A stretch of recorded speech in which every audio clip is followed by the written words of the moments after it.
Hey nerds, how are you guys doing? I did it. I fixed the issue. I fixed CrowdStrike servers and computers all day. And I lived. Single-handedly? No, I had 6 other people in my IT group just for the bank that we did. Across the organization, we had about 125 engineers on call, all trying to fix issues for the entirety of our, business. All in just a single group call. Believe me, that was utter chaos when everyone woke up and signed in at 8 o'clock and realized today was not going to be a good Friday. Whew.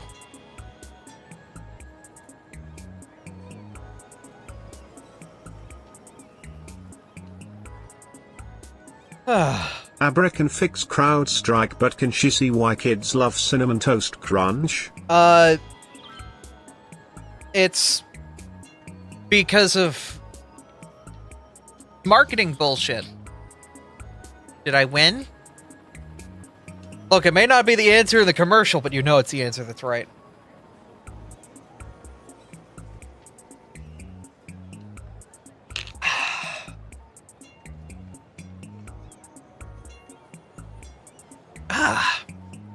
Anyway, that's a cute Abra there. It would be unfortunate if we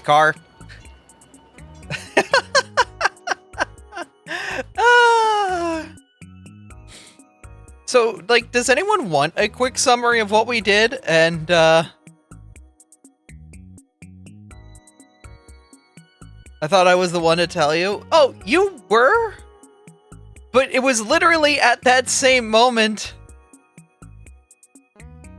It was at that same moment that you messaged me at 6:50 in the morning, 7 o'clock. My boss is like, hey, get in now to your computer. It was certainly, yeah. You and my boss apparently have a very similar notify me if there's a problem schedule. But yeah. Do you want to see what we did to fix it? Because this is some hot bullshit right here. Let's open up Clip Studio Paint really quick. I want to tell you all how we fixed CrowdStrike. Because I'm gonna explain some of my work bullshit to you all. Not gonna break any, security things. No, nothing too crazy there. I just want you to know my pain. I think it's important. Hold up, let me get... that's Fuki Tech. There's the media phone. And there's Twitch chat. Cool. Okay, so what happened with CrowdStrike? Quick summary. CrowdStrike.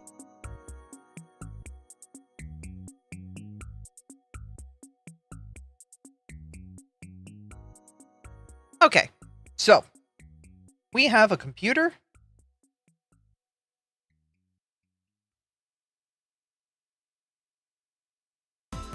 We have a computer here.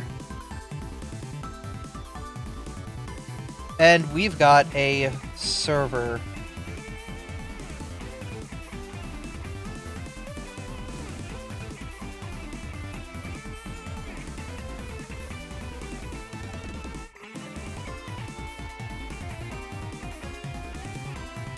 The way most businesses, in basically every business, will have Windows on the majority of its clients and Windows on the majority of its servers. We have all of these clients running CS, as well as our servers running CS. Other security provisions that are going to be important in here are safe boot, we'll call it that, give it a boot. Safe boot's very important. And we have BitLocker.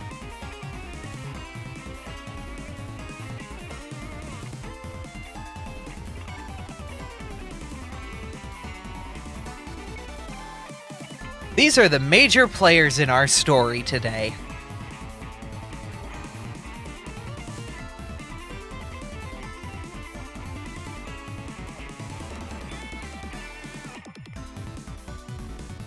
Alright, so what happened was Windows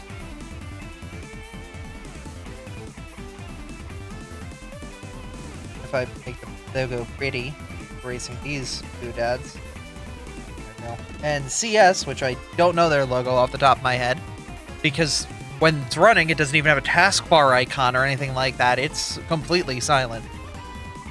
Both pushed patches. On 7-11, CrowdStrike pushed a patch to machines.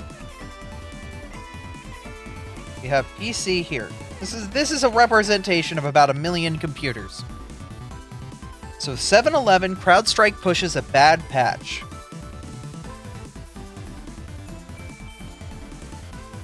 This goes to every computer in the world that has CrowdStrike and is Windows. We'll call it 28 because the actual patch for this is like C-000-921 So, patch 28 here came in, caused some problems, but didn't actually do anything. Come over here, we've got Windows. Oh, good. Twitch was making CrowdStrike memes. Hold up. That's adorable. Windows, last night, had a critical security patch for something completely innocuous. But it's basically like, hey, if this is here, don't boot the operating system. So Windows had a patch. It's a relatively good patch. There's no issues with the patch itself, but seeing as it was a security risk emergency, it force-pushed it to anybody who's online. Bypassing any WSIS updates or anything like that, it's just, we're going on a Thursday night. That was last night, so that'd be 7/18. The problem is, this and this got into a bit of a fight. So we have our fight here. And what happens is every night, most computers in an IT organization are set to automatically reboot at some point. This patch 28 was not resolved until 3 a.m. last night. That is when CrowdStrike pushed the fix. Windows pushed this patch at 1 a.m. So, a 2-hour window where if a computer is online and reboots, it dies. Turns out, as a general rule of thumb, everybody in IT in the corporate environment automatically has computers reboot at guess what times, kids? That's right! The middle of this bullshit! So what happens is reboot. Kernel's fucked. The computer starts up. Got your BIOS. Safe boot / UEFI does its thing.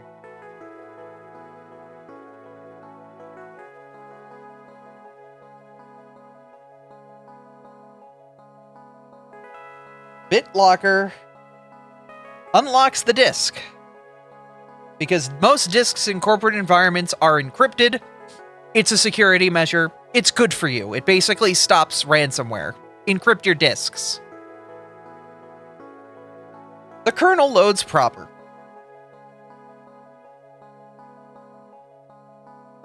Here's where the issue lies.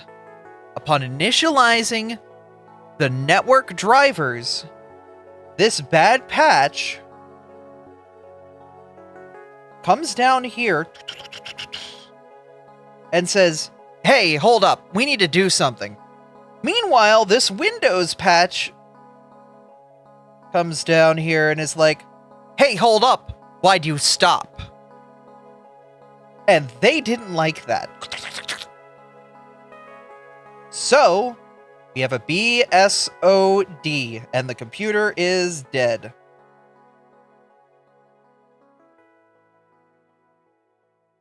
You know how I know it's the net driver? Because different systems that are identical but with different NIC cards respond differently to this bug. That basically makes it like a 80-90%. I can't say for certain it's the network driver directly interfacing with these, but that's where my bet is. But that's what I'm going to use as an excuse. Take it with a grain of salt.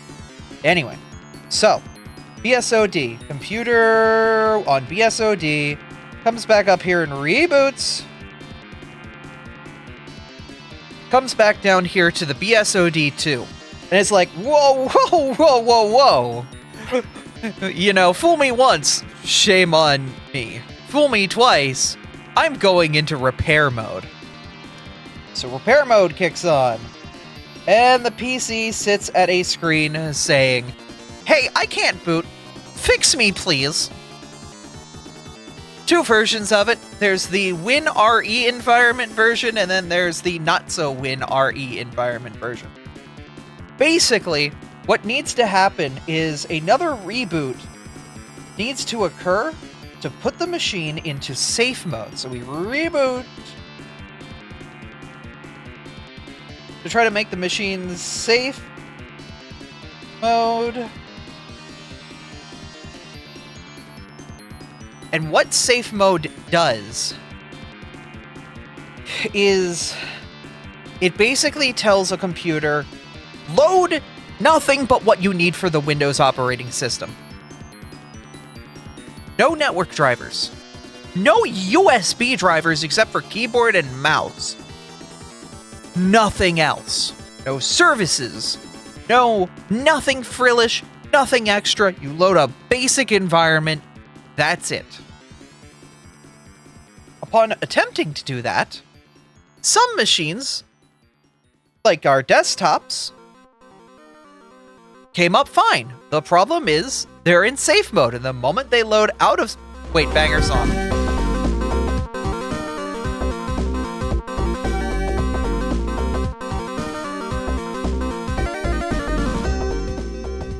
Okay. So, safe mode has a bunch of additional nodes. We're going to use safe mode with networking here because we can load the network stack safely. Because safe mode is going to block CrowdStrike from screwing everything up. For the most part, we're putting an asterisk on that because that's not what happened all of the time, especially with our servers.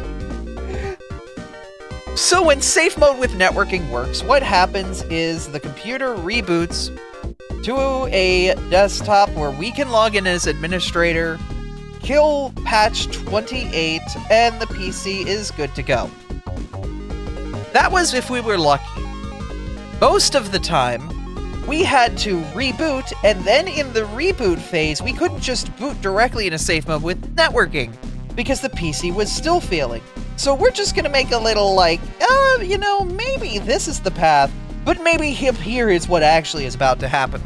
We had to, in the troubleshooting mode that Windows comes into, the repair mode, we had to load up CMD on the machines while it was in that WinPre environment. So while it's in this pre-boot environment, we're loading up a command prompt, we're going into the BCD editor, which if you know what that is, a shiver just down your spine. And if you don't, that's just where we edit, the boot partitions. BCD edit. Because what are we doing? We are forcing safe mode on here. We are forcing the computer to permanently reboot into safe mode using /set default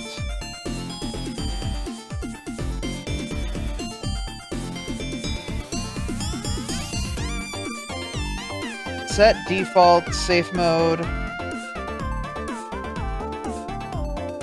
network. Because the bank's provisions... To hop off for a bit. What did I miss? More explanation. So what happened is the bank's provisions made it so we couldn't get to safe mode normally. Because guess who showed up to say fuck you?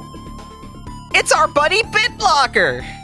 Hey, we're wondering where this guy came in, and he's just like, nah. You are not allowed to boot in a safe mode unless you give me a 40-digit number that is unique to every workstation and server in the network. And we said no. So we bypassed that check, and this is the... Microsoft probably shouldn't know about this because it helped us work and fix shit a lot faster, but they probably don't want people doing this thing that I talked about in my Discord. So by us going in and forcing this command prompt, this command prompt should have never opened if BitLocker is here. Don't know why it's able to, but we didn't fucking complain. We force safe mode down here, and then we can come over here, and then remove patch 28. But the problem is, what we've done is we've BCD'd edited. We've edited the boot partition to say only boot in safe mode. So we have to quickly remove that. So it's an extra step rather than just delete the file, reboot the machine, and be good. You know?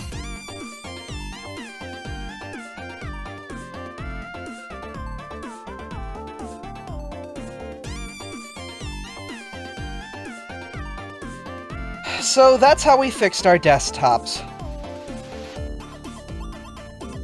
This Y2K38 demo looking fire. I know, right? But that's cool and all. That's just for the desktops. That was for 864 devices. This process had to manually be ran on. I got very good at it by the end of the day. I was doing 10 machines at a time at branches. Just like through each step. I think I was working at about a pace of about 12 machines an hour going through all of this. Just cycling through them. Out of the 7 engineers of us, we were all working at about that speed. And that was from about 9 o'clock on to 5 o'clock, so 8 hours, no lunch. I don't think anybody took lunch today. Okay, so that's cool. That's how we fix the desktops. How do you fix the servers? Well, okay, let's go to server vision here. All right, servers have a similar problem. They go to start. They die, they repair. If you're a lucky server, if you're a physical server, we were actually able to use the quick method to get this fixed. But if you're a virtual server, your network stack's completely different. And here's what we had to do to fix them. The virtual servers would not come up at all.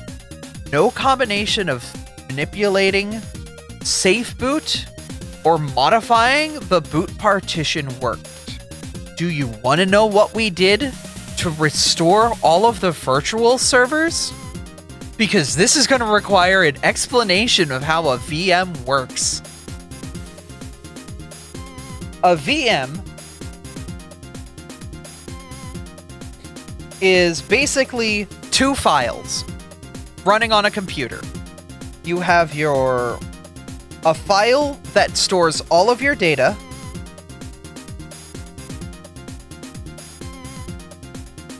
and a file that stores all of your RAM.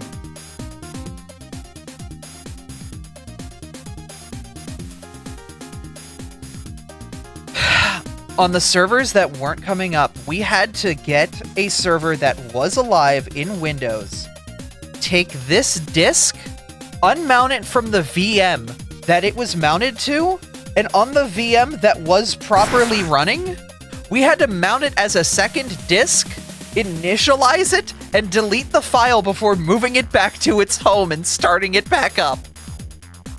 We had to rip apart every VM that was busted to basically move them onto this environment as a secondary disk.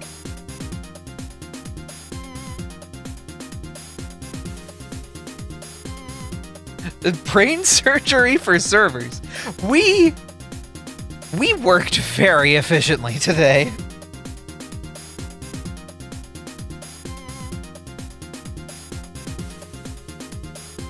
And then, once it did its little, like, brain surgery thing, it worked. So, 80 of those, I would say 10 of them were the VMs, and 70 of them were the branches.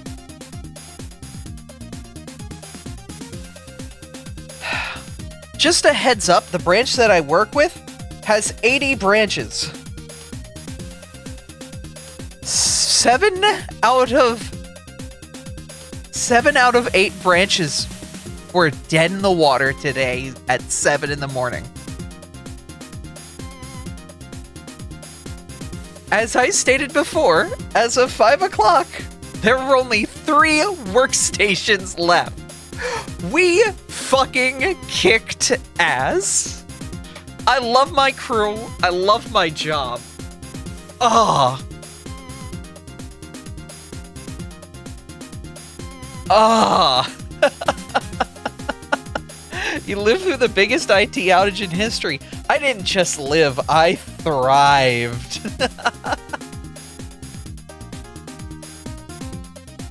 Ah.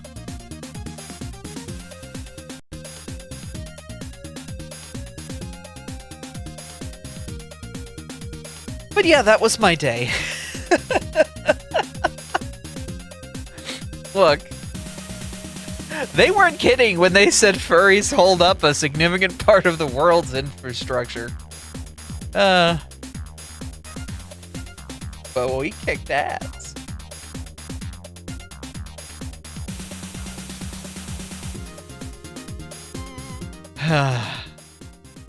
Thank you for the pets. I'm actually really happy. Like, I feel very accomplished about this stupid little thing. Like, it's not stupid, it was a global outage, but like, we've recovered the entire business within a day. I feel pretty badass about that. I'm gonna be real.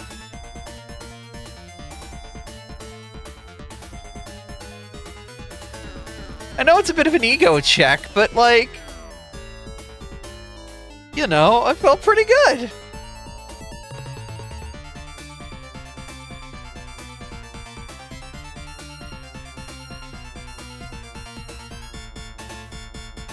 Your dad works for Sobeys. Oh no, I'm so sorry.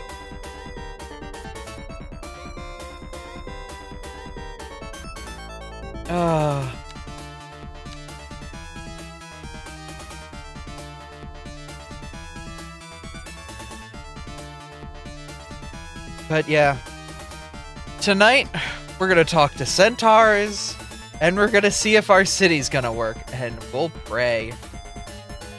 I have no idea when this last saved.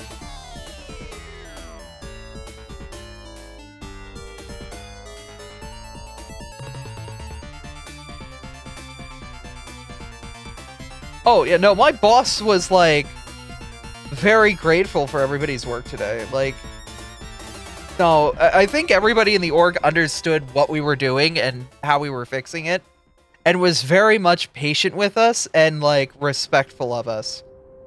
We have a very good rapport with everyone, and I think that's what really helps us out here. Right, we built a whole suburb here, but then we lost it, didn't we? That's fine. I'm honestly very proud of our crew, and I'm very happy. I think,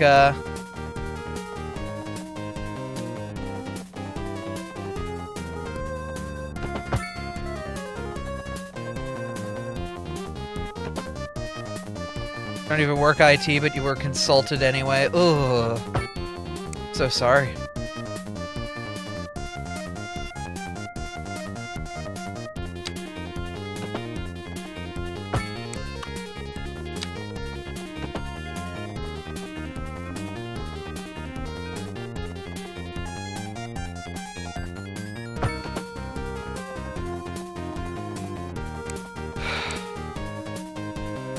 But, yeah. Hell of a day. But we fixed it.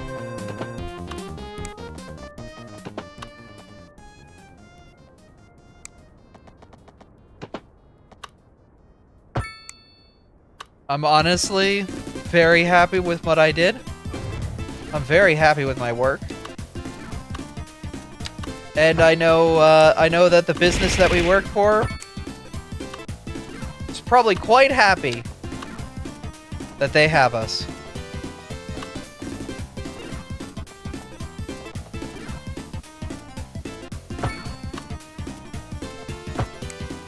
Oh, that's lovely for you to say, Carol. Thank you. I'm happy to have friends like you in my life.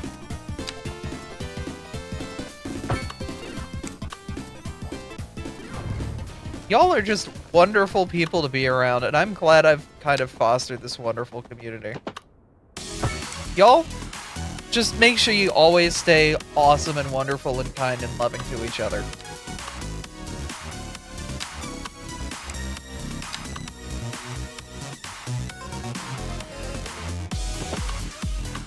Make it sound like I'm gonna disappear. Bye, son! One of these days.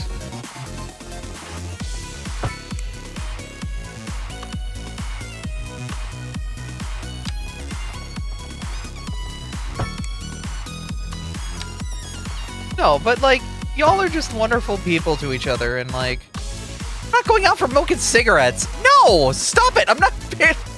Don't say things like that. You're gonna make me cry. No, I'm gonna make Artie cry. If you make my boyfriend cry, I will find you. Oh, we know you're crying too. I'm not gonna leave you. Stop! I'm just running out to grab some milk and cigarettes. I'll be back.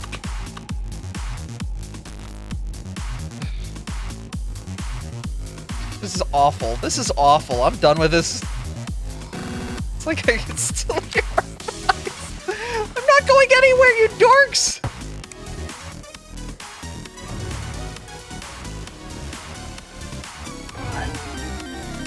No, you can't. No, why would you do this? You've made it difficult for me to demonstrate I'm not going anywhere by making me small.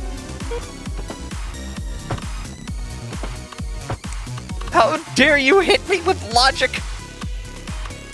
My one weakness. Thinking. Ugh.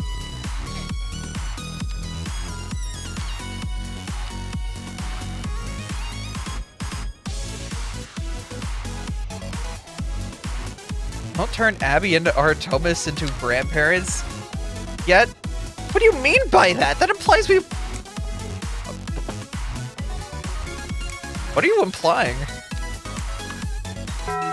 No! Why am I delicious? Ugh. Applied Baja. Oh.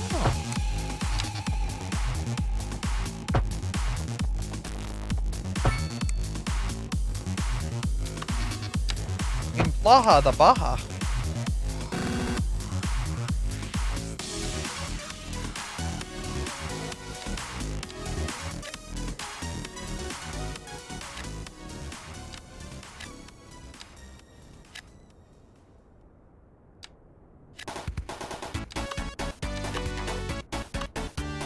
No.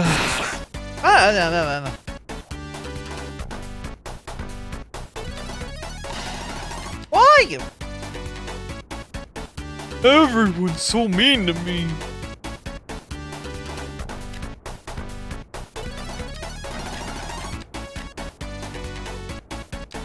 Now I'm gonna get fat. No, wait, no. The quote is, now I'm gonna starve.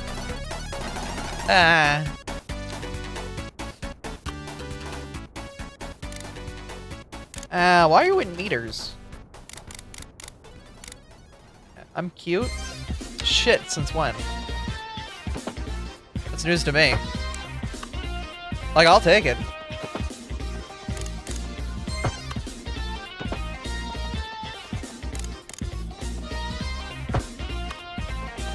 We take the dubs we can get.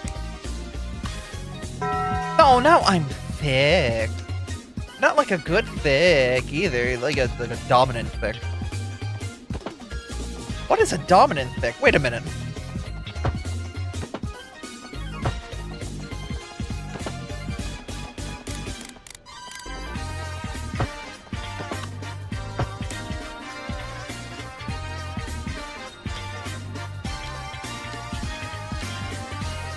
I shouldn't speak. It would be a bad idea. Might take it.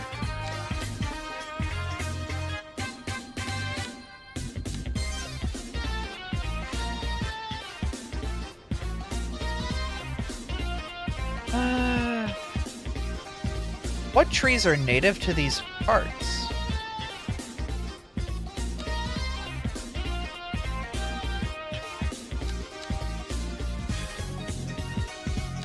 Say probably pines, spruces. Why am I naked? I mean, I'm never opposed to it, but I'm not, like, I'm more concerned than anything else.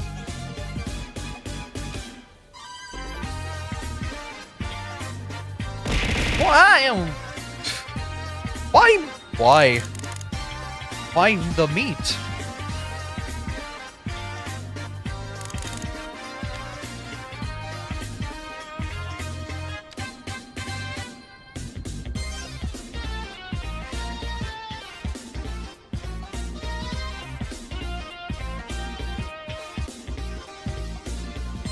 Satiate after work. I got given pizza. They gave me like 3 slices of a large meat lover's pizza. I'm fine. I have a giant bottle of juice next to me I've been choking down.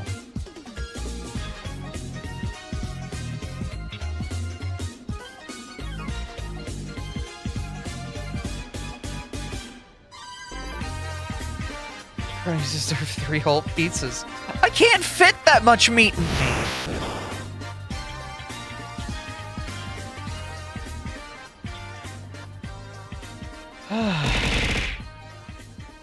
Hi, Mont. Oh, yo, burger balance! Yo, burger balance!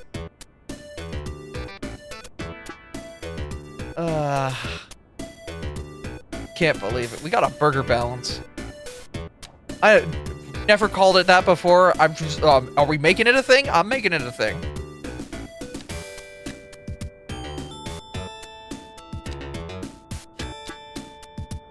Okay, industry.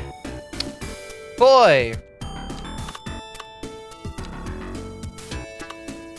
The hell are we doing? Not any mining. Well, carrots.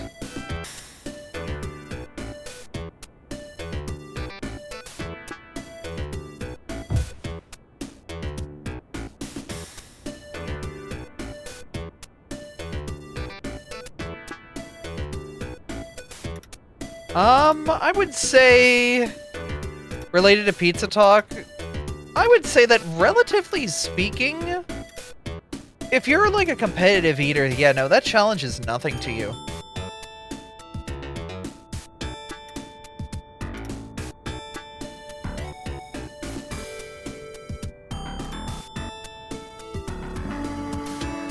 Oh no, why would you do this to me?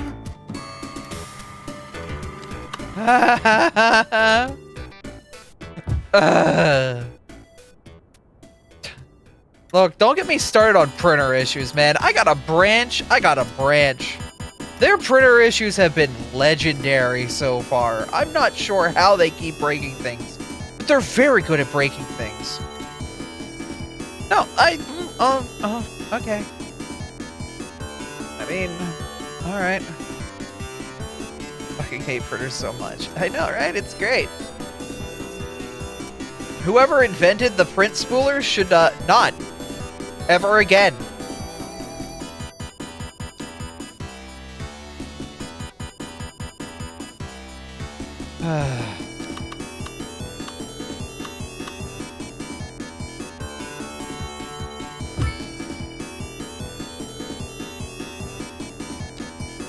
Okay, services, education, none. Trash, none. Healthcare, deathcare, we can cut it down.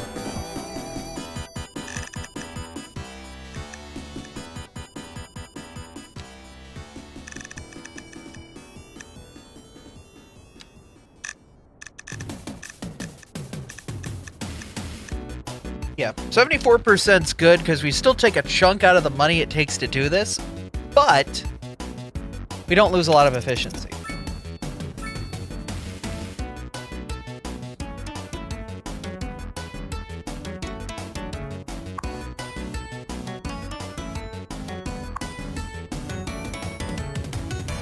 Oh, game, are you getting crusty? Stop it. Stop it.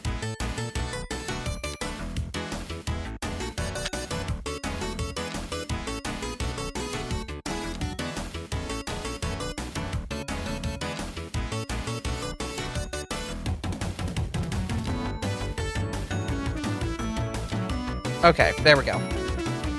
Yeah. I'm having a good evening too, and you take care of yourself as well, Affy, okay? And also you stay wonderful and cute, and the adorable being that you are.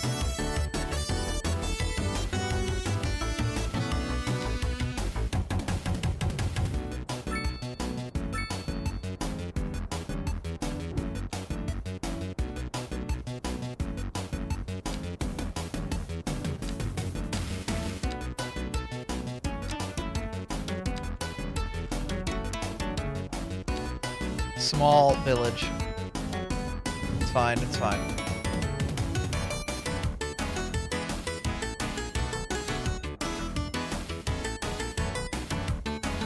But yeah, the crowd strike issue was certainly a hell of a time. But honestly, it was kind of fun. I have a certain thrill when it comes to that kind of stuff in a weird way, you know? I oddly enjoyed how it was and how crazy it went. And how we were able to kind of get a handle on everything and fix it. Legitimately fix it. Our crew worked fast, efficiently, knew what they were doing, and got to where we needed to.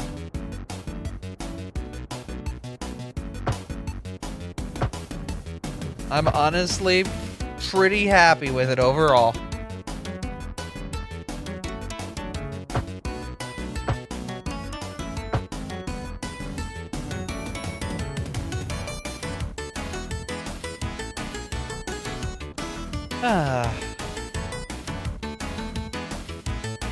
But yeah. Honestly, curious to see how it will, will all play out at the end of the day when it comes to everything, but, you know. We did what we needed to do. We fixed the issue. We were pretty dang good. I'm pretty proud of our group. Alright, so I need to stifle industry, or supplement industry properly.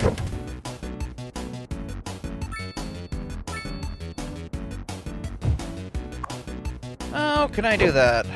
Garbage.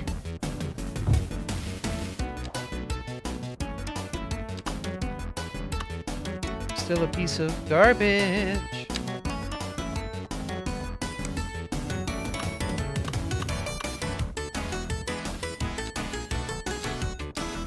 Industry really wants to thrive here. Really can't take much of a chunk out of it.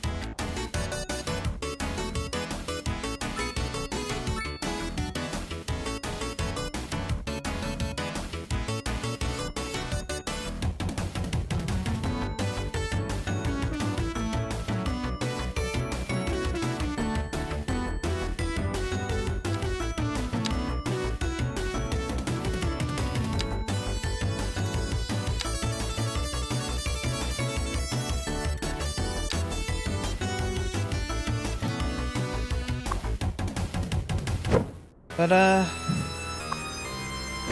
yeah.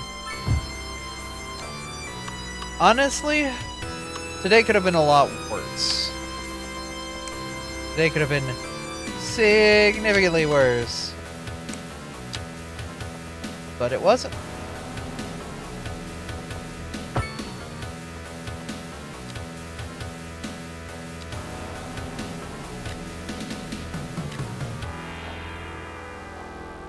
God, there is so much demand.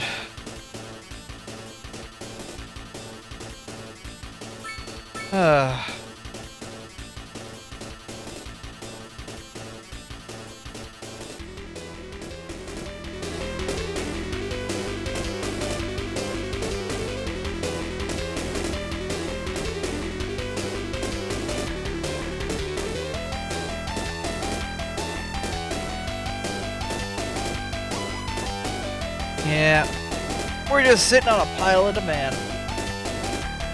Is what it is.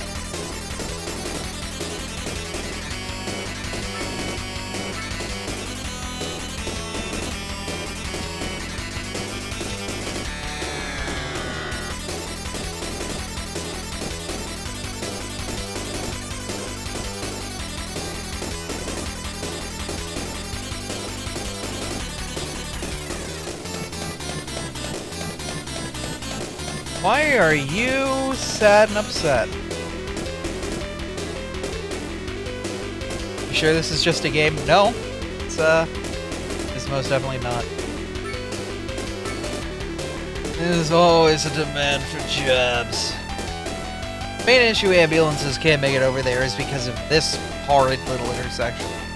I'm honestly trying to think of better ways to get traffic through here.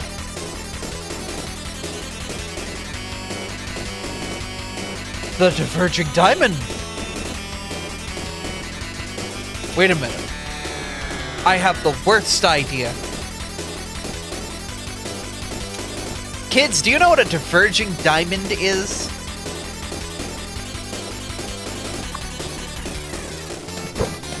I'm about to screw up this middle America town something fierce.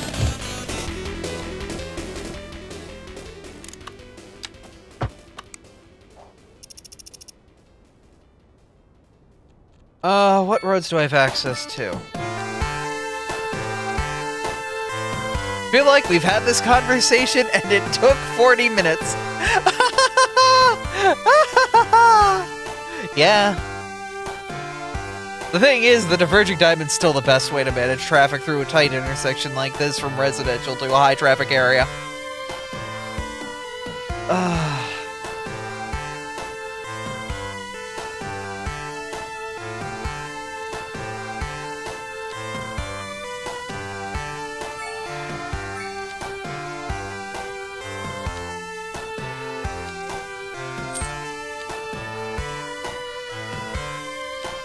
Oh, I need parking areas.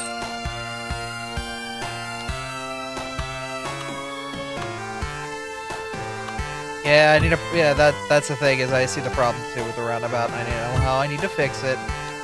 Also, save a little money.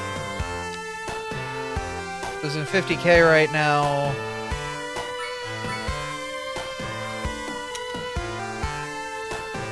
This comes from service upkeep. Electricity. We can make the money back.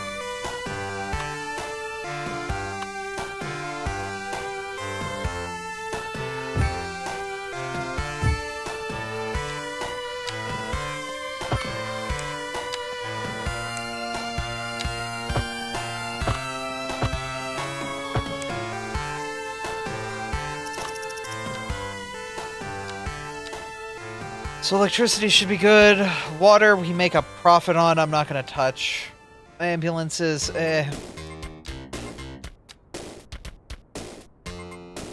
Could probably knock that service down a bit. Yeah, now we're making money. We shouldn't be importing power anymore. Yeah, we produce 10, we consume 9.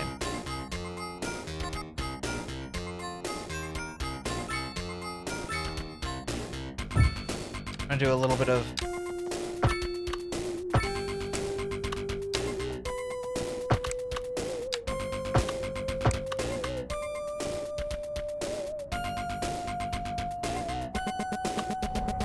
Wait a minute. It's fine. Gone back to SimCity 3K. That's how it is. Yeah, this massive amount of traffic's just fucking bullshit. Problem is there's no ability to grow. And our town's a bunch of growers, not showers, so...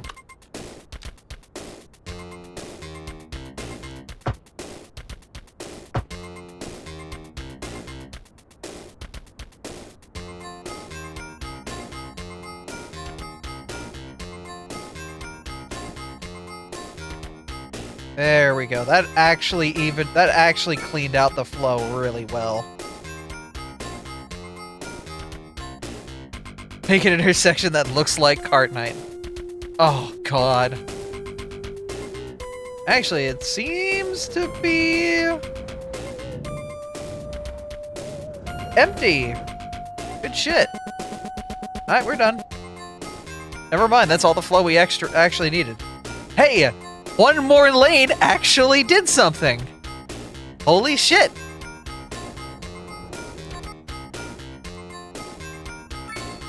Isn't that something? You lane detractors.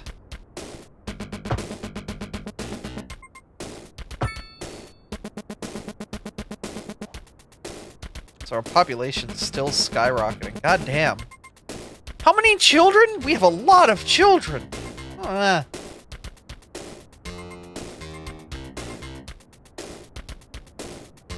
Why do we have so many babies? Who keeps reproducing?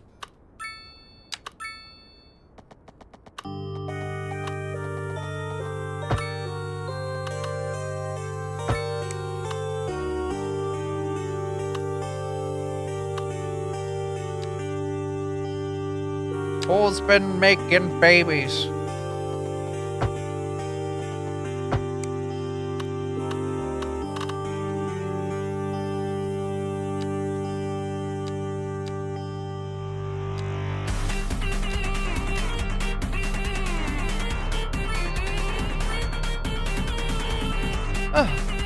Why are you crusty?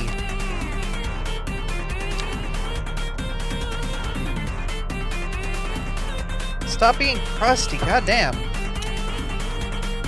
I hate when it's crusty.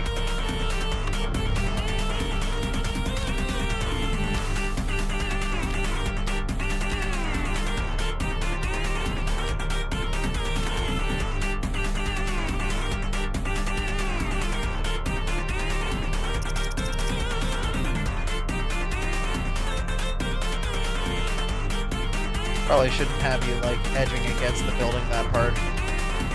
There we go. That's better.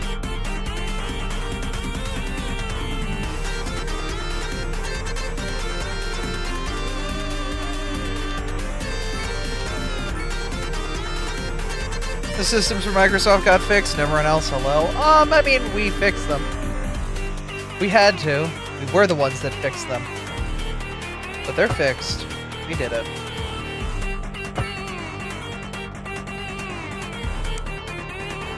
It was a good day for me. Today I fought with the Valkyries, with the Vikings, with the honor of Valhalla in my heart. Today we slew the beast. I thought I'd just, like, dislodge that man's car. It's like, oh no, well, I guess he's gone now. Furry engineers.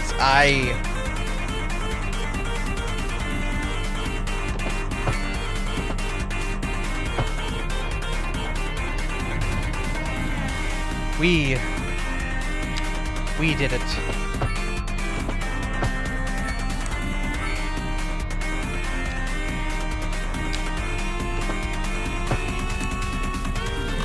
We fixed it. I don't know why I'm speaking like old-ass English. Please don't speak ass English.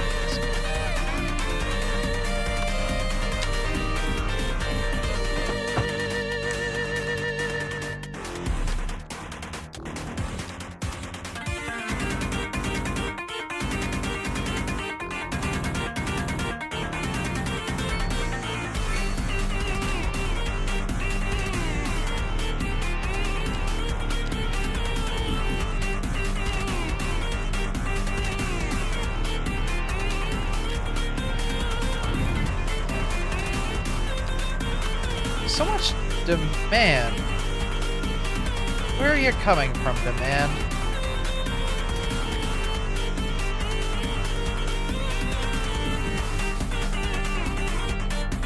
Ah, one ass speaks the truth while the other ass speaks only lies. I'm not sure. I'm not sure this is the right All analogy. hail the Prime Dragon, Queen Minister of Information Tech. Don't hail me, I am but just another commoner amongst you. Don't. I said amongst you. Not the other one. Not the other words. Third ace is a mystery. Ah, mystery ass.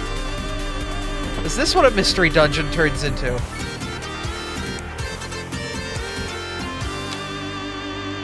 Hi guys, we're no longer doing a Mystery Dungeon series on Sundays, we're doing a Mystery Ass series. Where, we've gotten pictures of, everybody in the voice actors' butts, and we are going to guess whose ass. Amanes. No.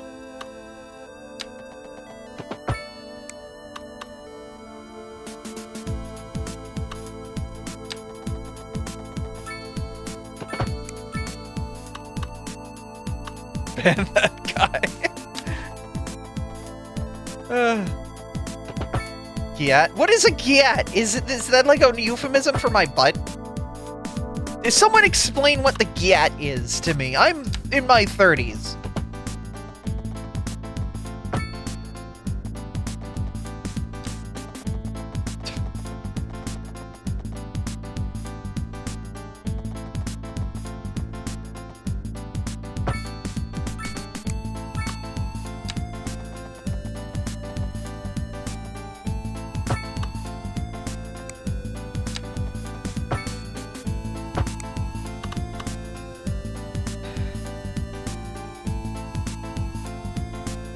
It sucks and you should look down on anyone that uses it. Oh, is it like a derogatory term?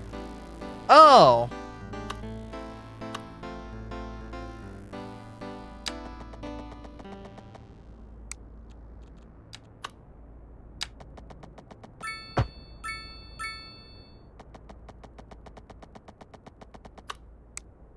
Oh, gyat is a derivative of goddamn.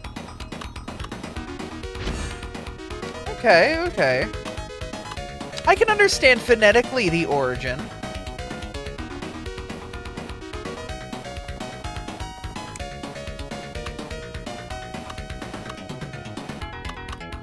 But I also don't care for it? Yeah, no, I also understand why it should be looked down upon. It's like, that's it. It's not like some secret Ohio, like, okay, I can understand shit like the Rizzler, because it's somebody who has charisma, and it has been abbreviated into Riz, and then has been given possessiveness with the lure, like you're a Batman villain. I can understand that phonetic. I can understand that, like, oral origin. Sigma 5. What is Sigma? Like, why do... Isn't being a Sigma, like, a sad state of, like... Because I know the Alpha's like, I am the leader. I am the one with the biggest, you know... I am the one who is, like, the power. And then the Beta is like, I just stay behind and support people. What the fuck is a Sigma? The only Sigma I know tried to kill Mega Man X a couple times and didn't do a good job of it.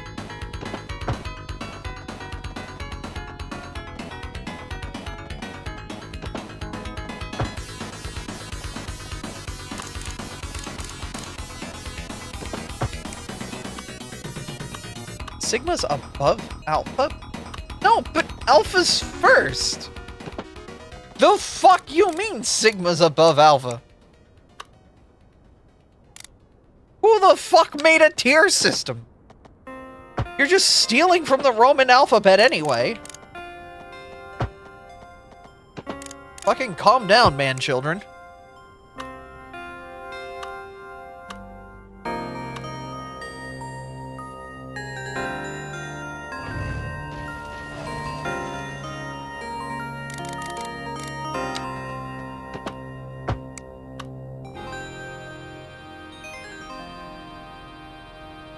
Like how kids say 69 without knowing what 69 is nice without knowing what it means. I see. I see.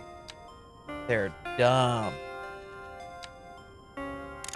Or, you know, they're uneducated. Is the appropriate response.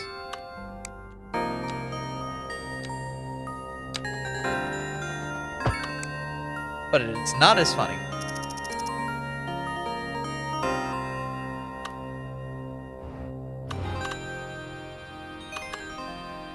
Why are the power lines buried significantly deeper than the water lines? Ooh, why are you doing that to my mountain? Get out of there.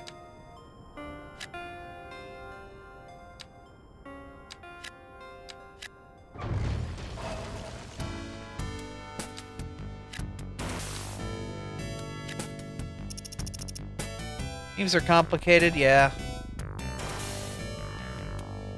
I will say, there's a nuance to it that completely escapes me. And I don't know if I want to know it.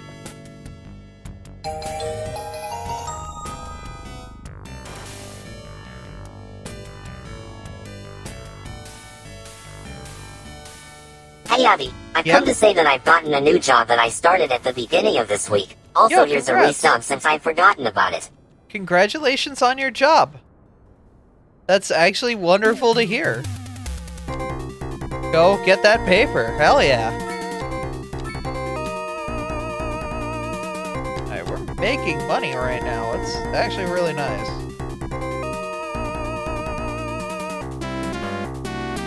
I'm going to the next song. Oh! There was some city pop in there. Hold up. Kill that. Kill that. Kill that. There we go.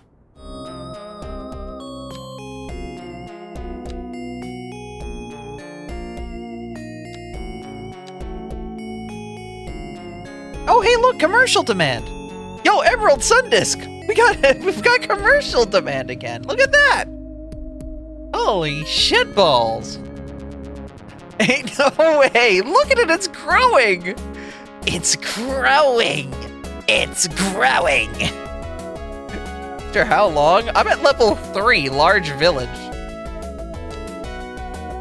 I'm just built different. I'm built incredibly worse, actually.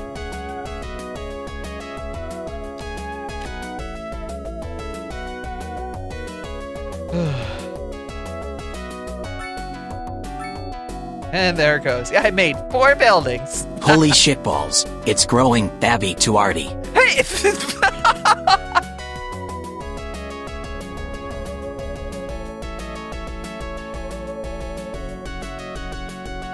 My 55-year-old man walking down a hallway and messing up the word refrigerator commercial. Yeah. Refrigerators.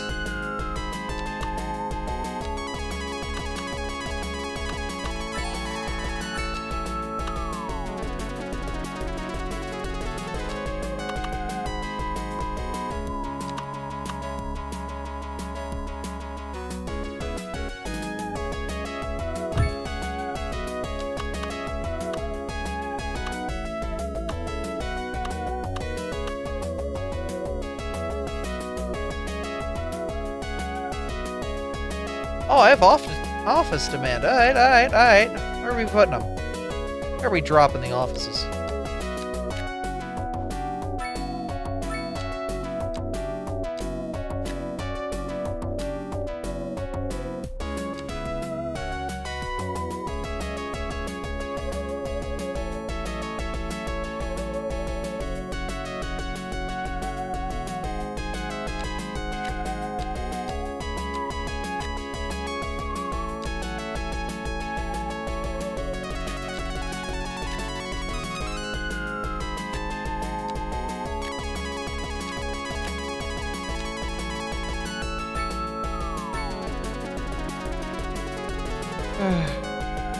Remember when you made a meme of my face? Yeah, it was a pretty good meme.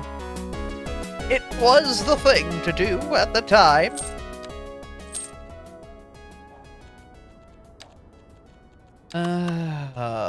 Parking.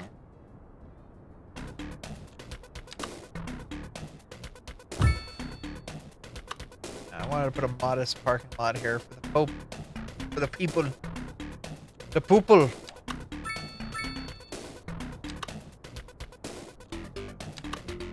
I want a long one? Wide.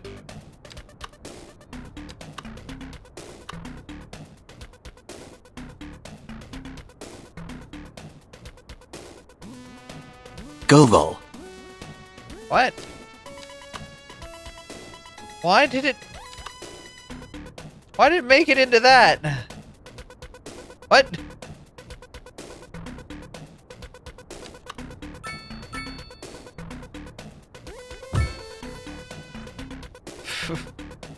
Google, why did it do that?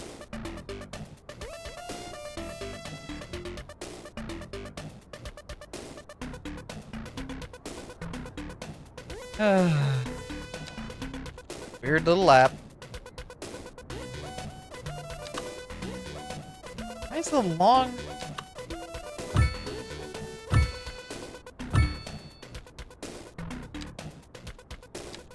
Why are you long?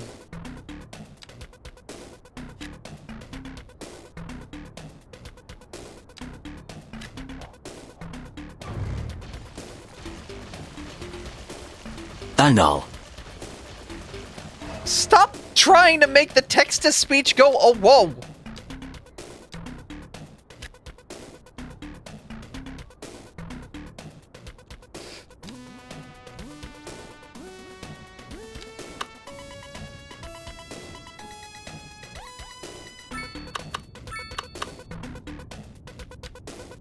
Oh well. Oh. Wow. I shouldn't have said a damn thing, should I? I'm putting my foot in my mouth today. You're not my mom. Olohuwul, olohuwul, olohuwul. You know, I knew those were separate, like, but... UW wool. Damn, this is... Y'all really do like having fun. It's okay. It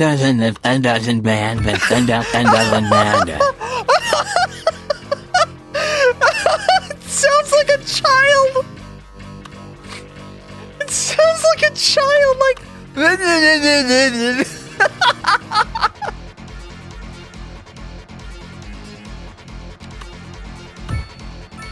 Oh my god! Oh! Not the gumdrop buttons!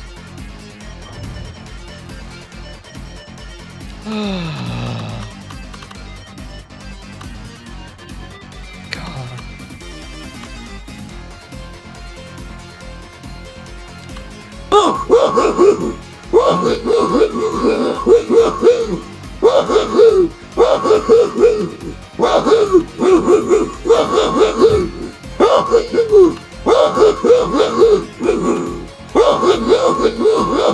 Sounds like an angry dog! He sounds like an angry dog! Why does he sound like an...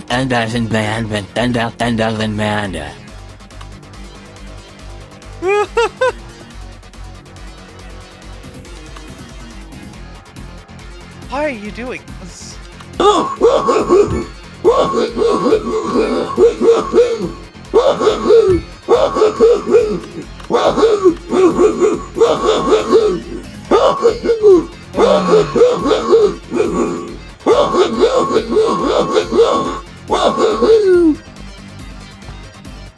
Oh my god. Okay, alright, y'all are getting the use out of the TTS tonight, I see.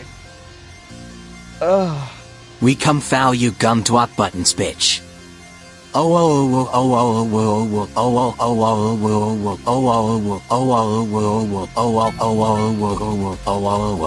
Damn, just got a beat.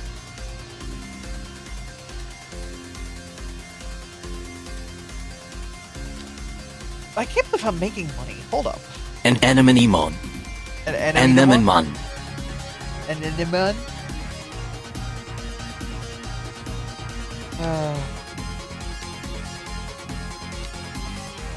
Bane's non's having a strunk.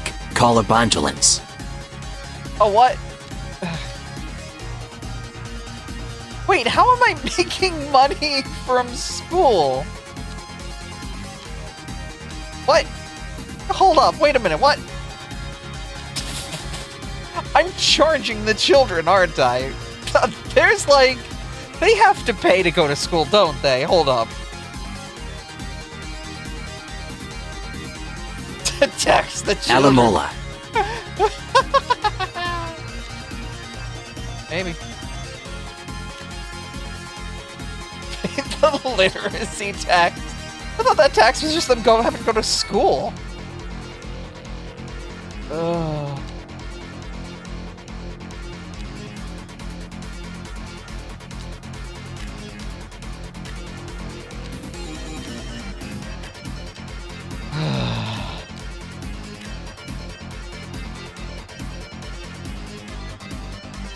Tuition, the only school I have is an elementary school. The secret ingredient is crime. Oh, don't commit crimes.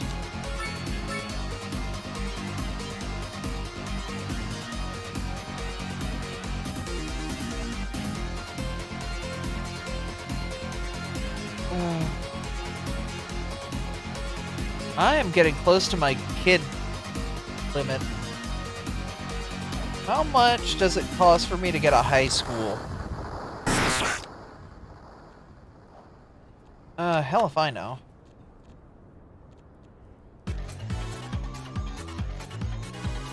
It's a lot more money than I have right now. Cap's about where I need to be, though. God, the wages are what really kills you, though.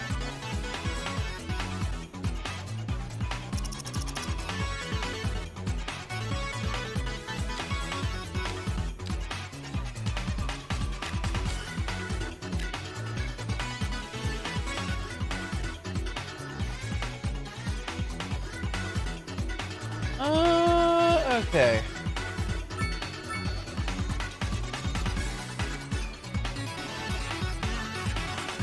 We have a small little thriving community.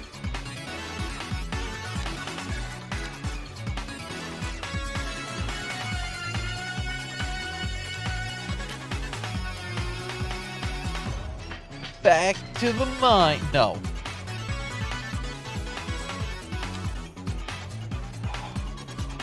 Lickitung looks for lucky lollipops while Luxray loves lighted lanterns. Good for them?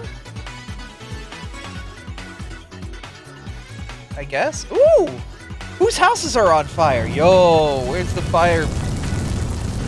Where's the fire department? Hold up. Where the hell is the fire department?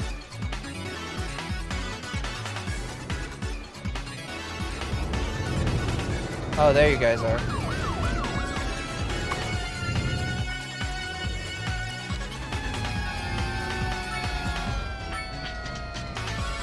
Well, damn.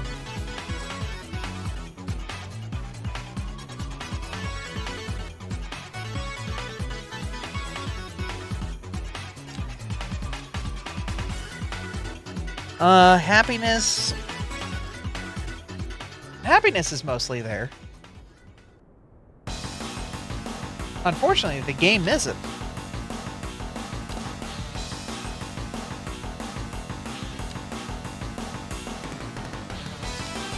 But a good save game does fix it.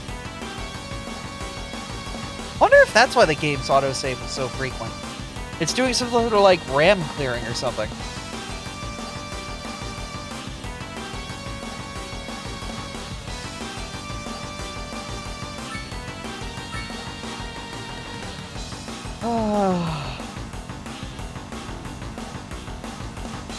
I don't have the money to diverging your diamond, but do know I will. Be careful. I may diverge your diamond at some point. And when it happens, you won't be ready.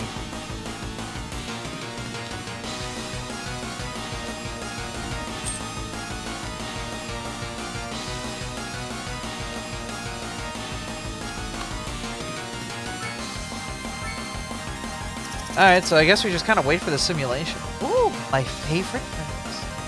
Wait for the simulation. Why are you stuck? This is like a roundabout. Oh, Udemy. Maybe they just made like a stop sign.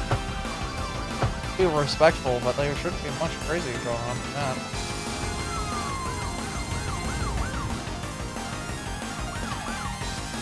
I mean, this... Alright, that's gonna be a bit brutal.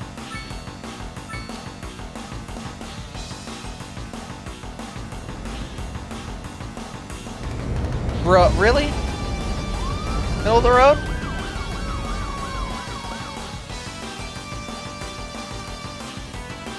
Oh.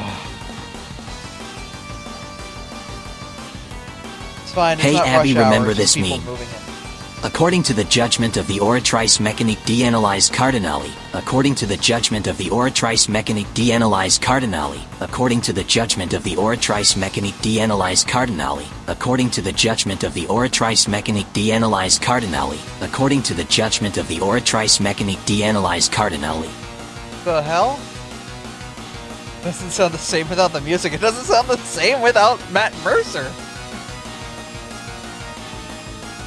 I feel like that's a major contributing factor to that sounding good. Oh, they're coming to grab a corpse! Oh, no corpse.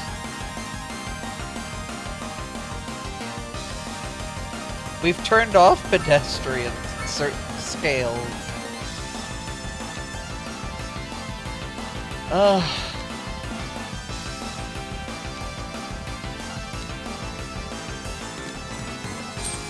Yeah, let's get warfare.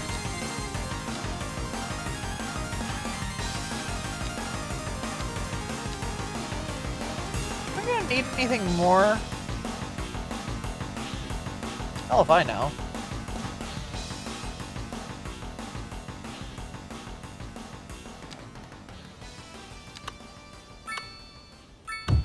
That's Matt Mercer. Yeah, that's Matt. According to the mechanism, that one?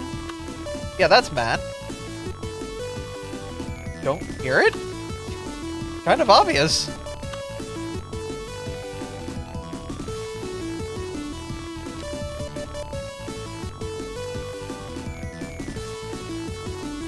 Yeah, that's Ganondorf. I mean, yeah, I guess.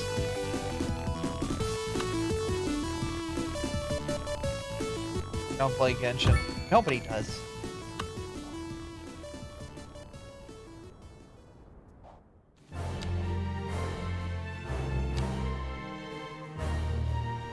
Me, as I fail to acknowledge a game with millions of players constantly.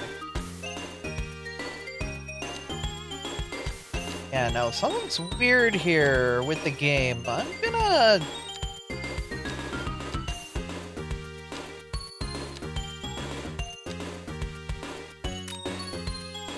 Autosave every 5 minutes, yeah. I don't like having to save to fix the frame rate. Something's weird there.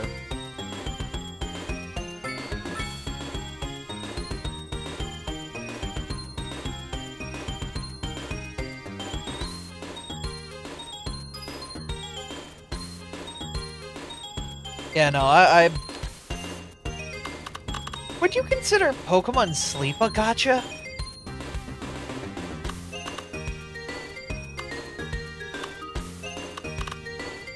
Yeah, it is. Yeah, already calling out yes as well does, you know, kind of amplify that too. Sleep is an interesting gacha. There's nothing to pull in sleep? No, you get a pull every morning. It's a gacha health monitoring app. Yeah, I would say sleep is a gacha health monitoring app. I think that's appropriate to say.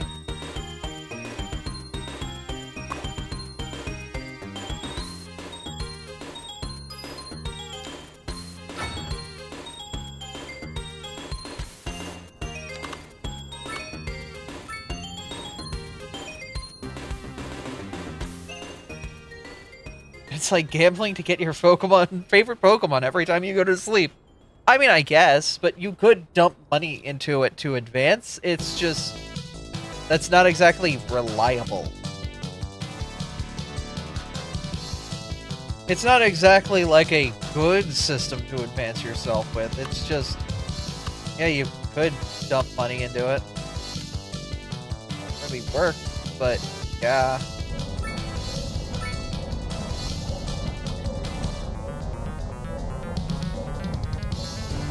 Can I make someone's parking experience incredibly intimidating? Hold up, I have a stupid idea. Can this work?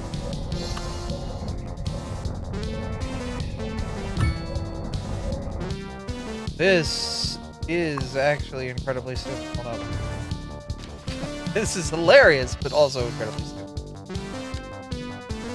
Yeah, if we can move Pokemon from, like, home to not home, I think that'd be cool, but like, how would you translate a Mon with no moves whatsoever, no abilities, no attacks, no stats? All it has that is relevant is a nature. That's all.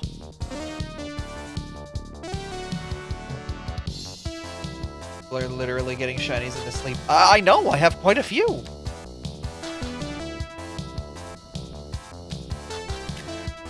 What are our employment numbers? Before I keep adding more ridiculously easy housing. Do we have jobs that need filling? No post. Sundays, administration? No, I don't care about that. What's our jobs? Happiness? Unemployment's 50%? But we have... the fuck? We have 1,643 jobs. 1,558 people employed. The fuck? The fuck you mean by that number? No, legitimately, the fuck you mean by that number?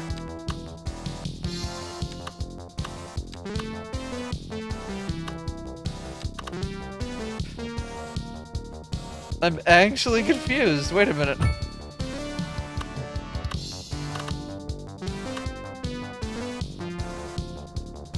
Yeah, no, like, what does it mean by unemployment on that level? You mean? Yeah, smaller high school than the small high school. Shit. Do I not go over someone's house to put a high school down? Probably.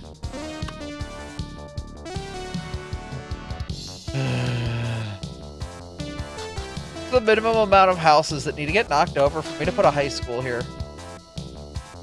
Alright, 4. I can do that. How many high school students do we have? Too many.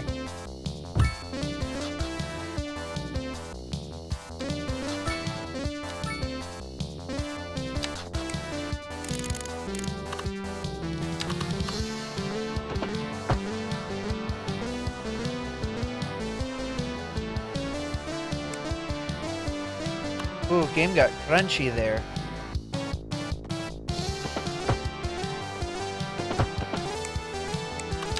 Alright, so theory, the school is packed. Oh no, anyway.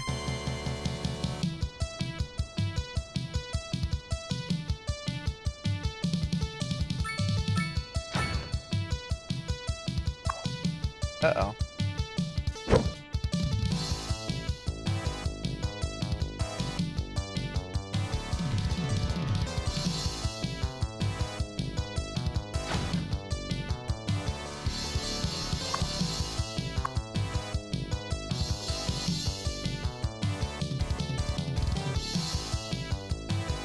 $40K to put an extension wing on the building.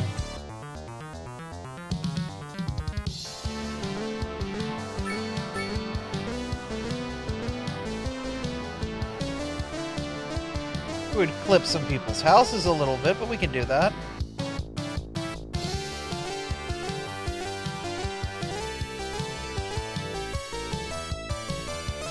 Oh yeah, fun thing is, we can do this now. Hold up.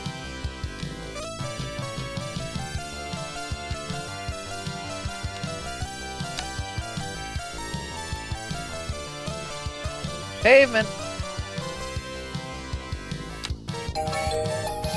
Box!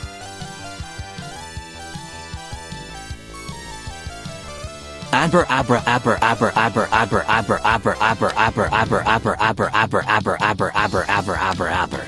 Yeah, what's up?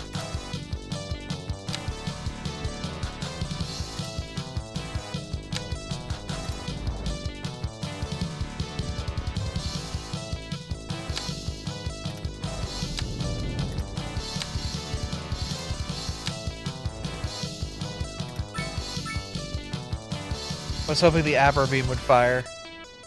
Oh, I didn't even see it. Did an Abra beam fire?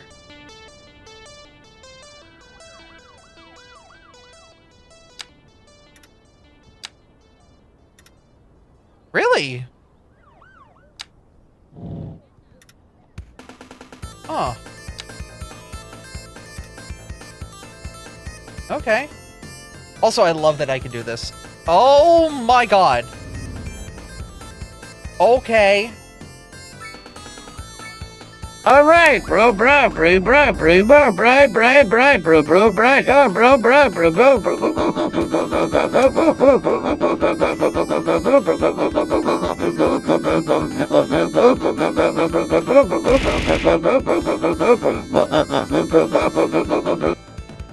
Does it stop? Oh, it did. My brain was leaking for a moment there. Did you know? Yeah? Abra is a bipedal mammalian Pokemon that is primarily yellow. Its face is kite-shaped with a small, pale yellow snout and two short, pointed ears with pale yellow interiors. Yeah. Its wide eyes are normally closed. Normally. Abra's body is segmented with black skin is visible between its joints and along its neck. Yeah, debatable if it's skin, but... I don't know, I choose to ignore that part of the design, because it's weird. A lot of rocks here. Why did you leave all these rocks here?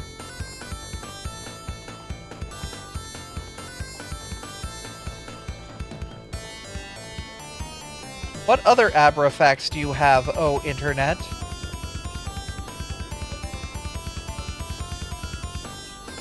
Actually, you know what? How about this?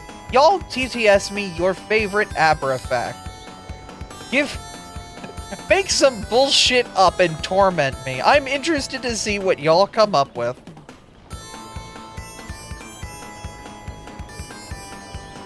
Your brain won't be the only thing leaking after I'm done. It will? Oh, why?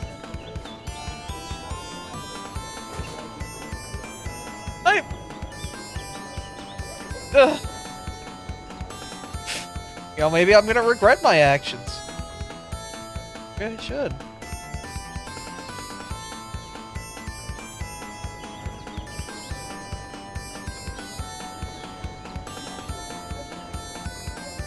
Bulldoze! My fave Abra fact is... Abby is cute XD. Man. Wow, I can't believe you'd say something so divisive, but yet so true.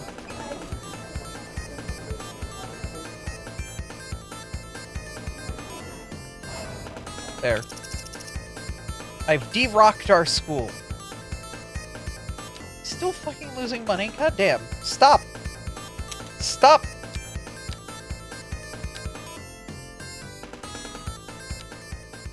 Police don't need that much money.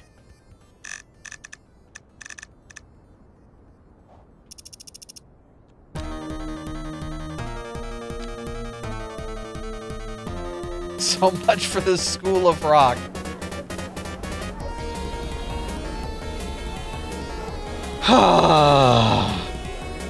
Okay. That was good. But also...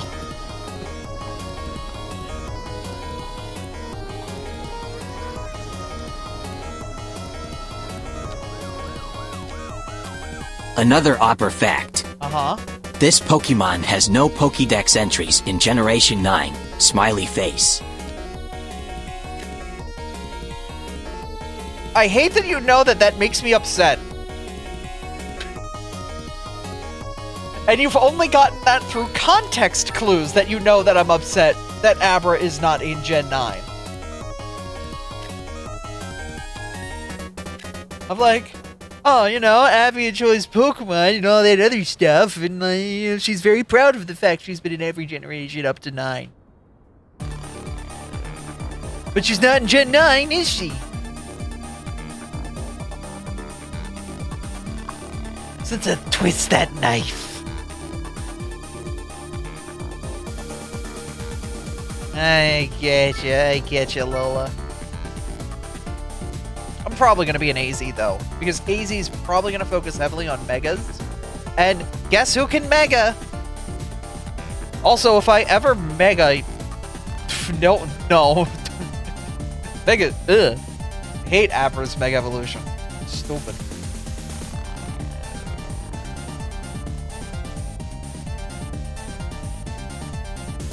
I hate Mega Alakazam. Mega Abra would be cool. Unfortunately, it would only be Mega Alakazam, but you know. Abra fact. Did you know that Abra is a DC villain that first appeared in a 1962 The Flash comic going by the name Abracadabra? Fuck the Flash. Fuck you, Wally West. You fast piece of shit. Regional Abra, honestly, I would be much better with that. Mega Zoroark noises. Oh! Homie, you're a bipedal fox. Do you know how lucky you are that you can just get art by simply existing? I have to go out and commission so many artists to draw my little Scrungly against their wills. No.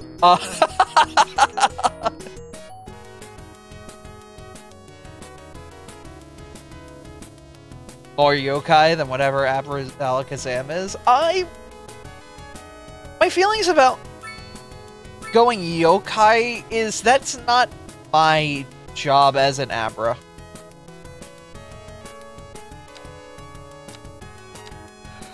As an Abra, there are better Pokemon that get better art.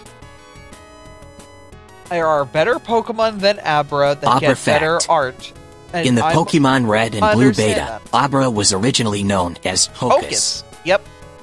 Did you know in Japan, Abracadabra and Alakazam's names are Keishi, Houdin, or not Keishi, Youngara, and Houdin, respectively. Being named after famous psychics and magicians. Youngara being Uri Geller, Houdin being Houdini, and Casey being some psychic dude that pissed off a bunch of people by defrauding them of their money by trying to talk to the dead. Don't worry about that one. Don't worry about that one.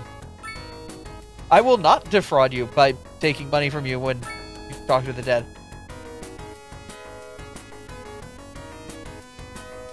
Because I don't talk to the dead. It's actually funny. Most psychic Pokemon Sona havers I know absolutely despise. Why?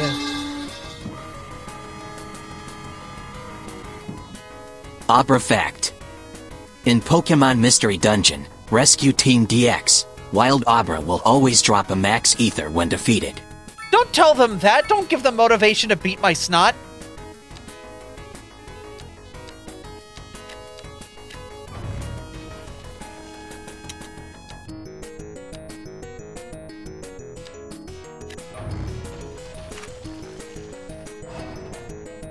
Did you know the Pokemon Ninetales has a whopping 9 tails attached to its cute butt? I don't think I like the Watch Mojo woman talking about butts. I don't think I like that.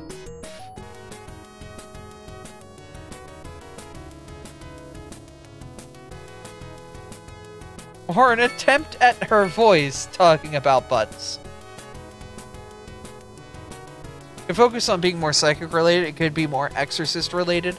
I would say if you're gonna do a regional Abra, Abra's niche in Pokemon is it is a glass cannon of special attack for psychic Pokemon. The problem is the Pokemon franchise had made better glass cannons out of psychic Pokemon. The fuck is my role? What niche do I fill in the meta? I don't have unique or special abilities that really change things up. I don't have anything like that. So, like, what do I bring to the table?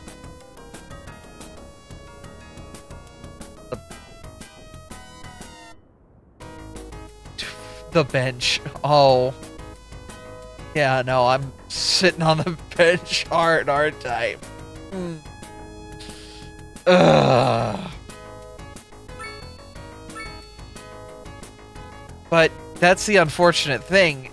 Abra does not bring a lot to the table.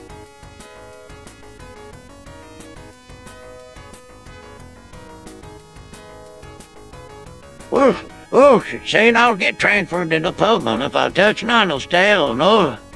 Oh, should be really careful. I'm now become Miss Cardi 3. Why? Boy, that story had it all. Passion, romance, comedy, war.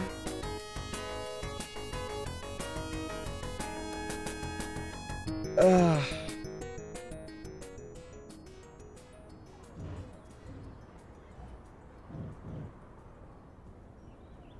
Citizens are really happy to use this path, actually. I'm very happy they do.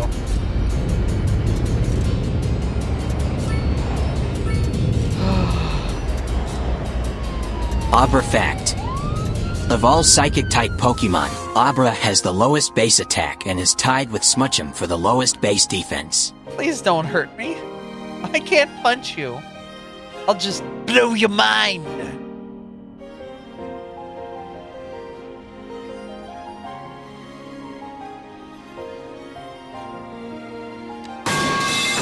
Why? The fuck?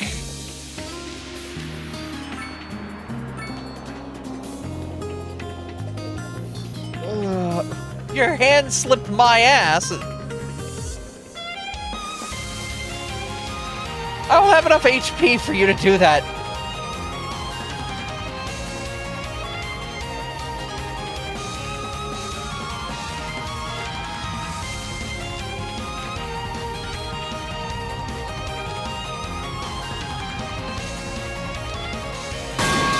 Stop!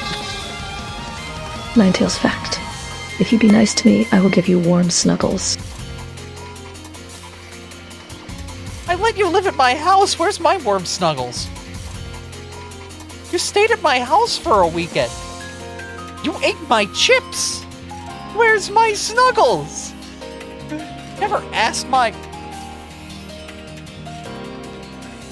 Okay, fine. Artie, you and I are getting our snuggles from Shoal next time they're here.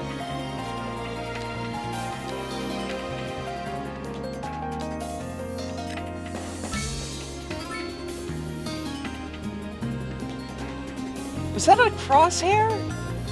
It looks like a crosshair. Like, look at that! It's the bottom of the crane, but it looks like a crosshair from a certain...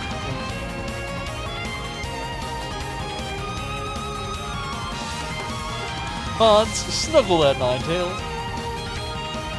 How do I imagine Barack Obama's voice on that?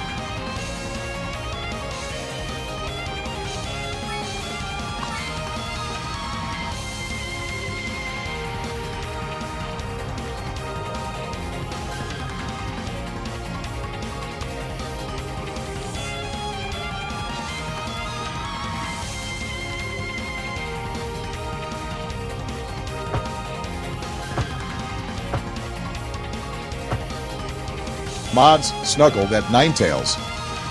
Oh, okay. Hey, that makes sense.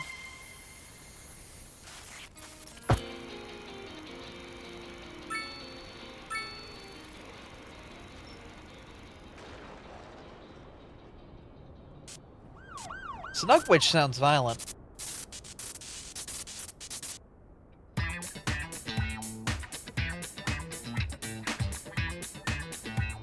I am the Snugglewitch.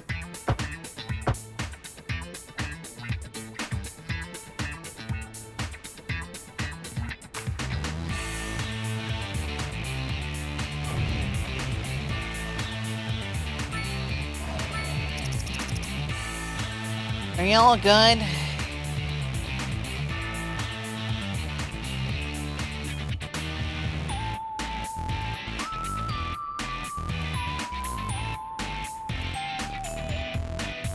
God, I might have to DD you guys. This is a bigger intersection than I thought it would be, but a lot of this is people moving in. If we got rid of these taxis, it should be fine. You should trains. Can I be a trains girl? How much money am I making right now? Oh, that's beefy money. Hell, hold up, I can be a trains girl. My main issue with being a trains girl, though...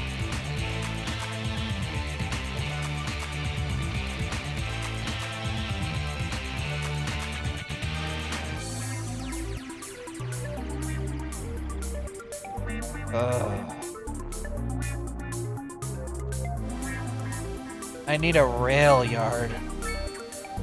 That's the issue. I need a rail yard. Vivian is a trains girl. Hell yeah.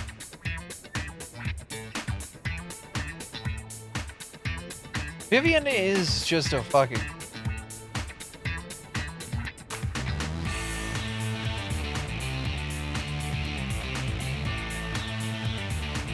Exceeds limit. Exceeds money. Exceeds road. Alright, we save our money so we can become a trains girl. Yo! Bodies? Bodies.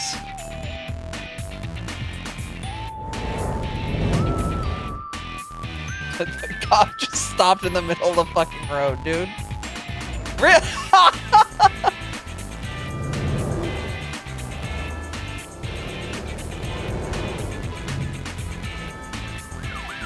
Bro, they just go around.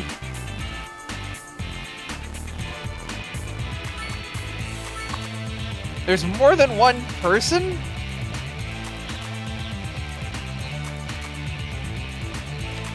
God, our healthcare is actually at capacity.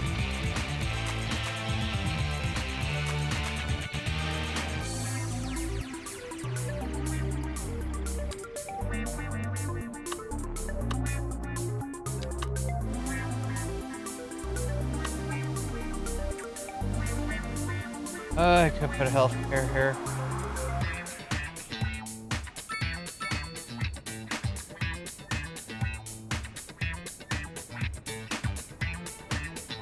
We're making good money, so we'll get rid of that. Look at them go! Hospitals, hospitals, hospitals! Let the bodies hit the floor? I mean, if they wanna.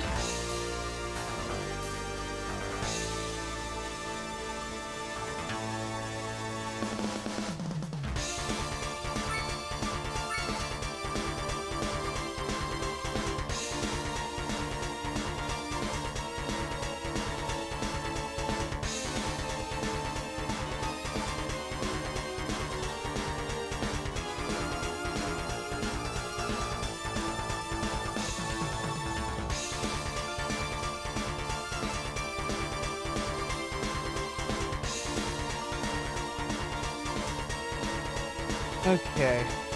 Hospital's still operating very well. We're fixing a lot of people's health-based issues. Probably isn't good for people's happiness. Oh, there's no mail. People want mail.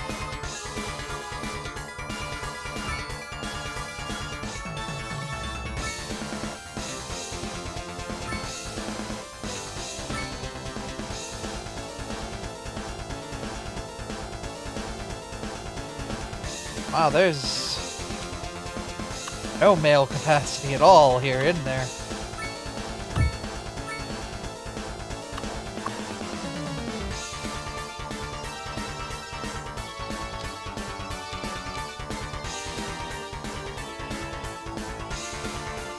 Unreliable healthcare, whatever. Unreliable mail service. They're bad.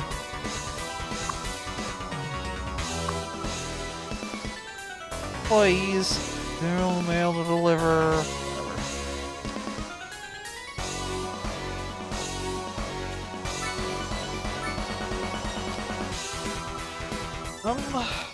Okay. Let's get large parks. Large swaths of parks. Yeah, this is fine. Got a bit of a land here. Pretty rustic, pretty good. Good.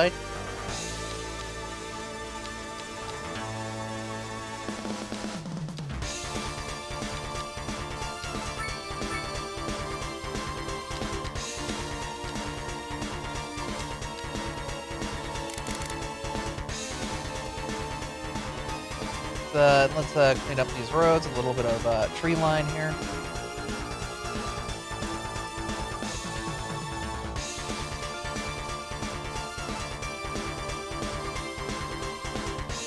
Let's go harder on the strength. Harder. Harder.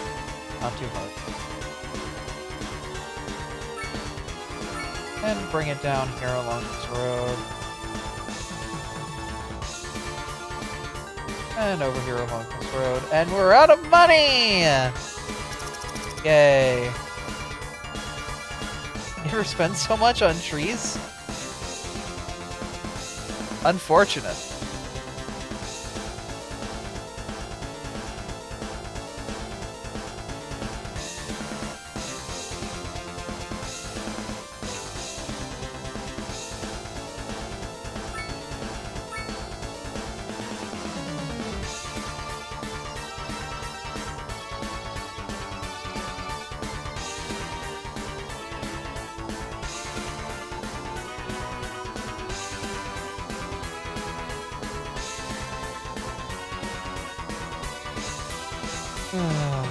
Vivian has good taste.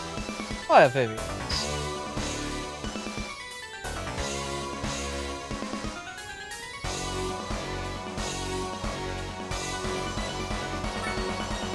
Vivian is an LGBT icon, specifically the T. But actually, more like the E. Ha!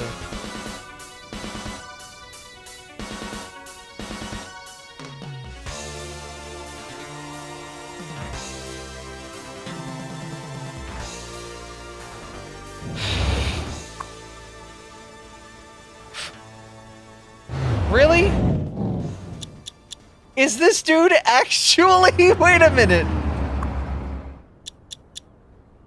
Has this dude been sitting here waiting to catch somebody speeding? Hold up. Hold up. Cause look, this is like the perfect spot to do this. Hold up. It's literally the dickwad position, you know? You come around the corner, you're going pretty fast, and you don't see him until it's like, oh, it's too late now, buddy. He's got your ass. God, really? Really, dude? Accidental storytelling. Kind of.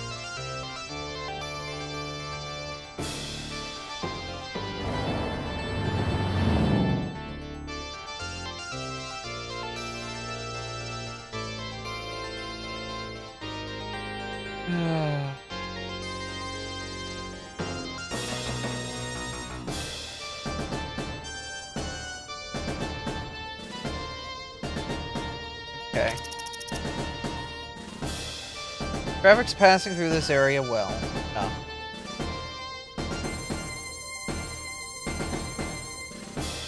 I did it. I drew Keiko Ro. Oh my god.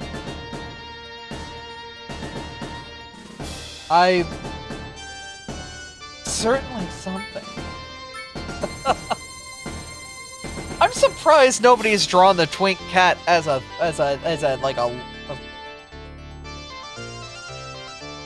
like that. It's something that's like, okay. It could kind of work with the hillbilly.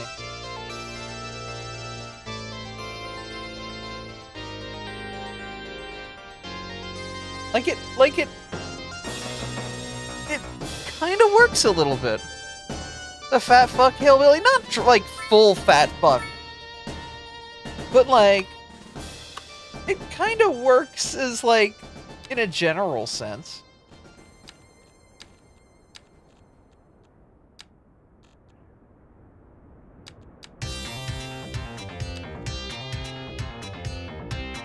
Yeah, it's weird. The body is like weird about that.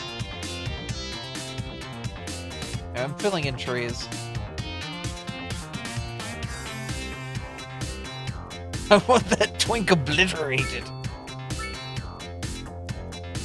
Well, that fat has to go somewhere, and it could go to your thighs, but there's never a guarantee. Your thighs could be thick, or not. It's up to you to decide. You could have massive thighs that could strangle even the strongest of men. Or you could have an impressive tummy, through which you softly pat and it goes boom, boom, boom. The choice is yours, my friend. Choose your character.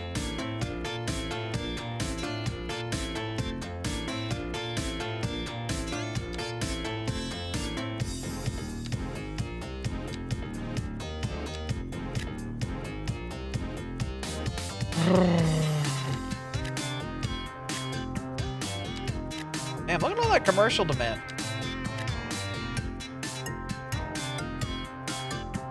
Damn, look at all that commercial demand still there.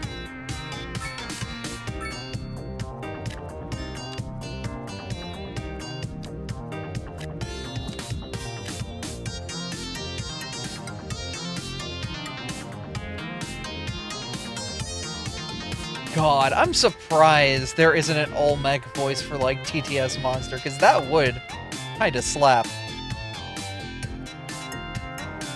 Right, I was gonna put an extension wing on the school. Then I planted trees. That must suck.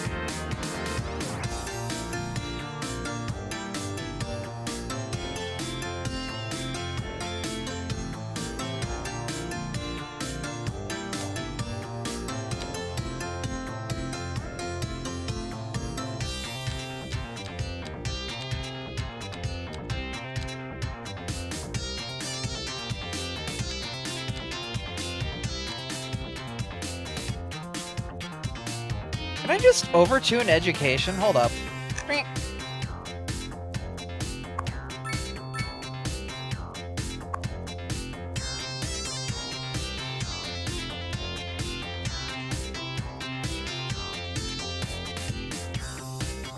Driving vehicles ambulance. The hell happened?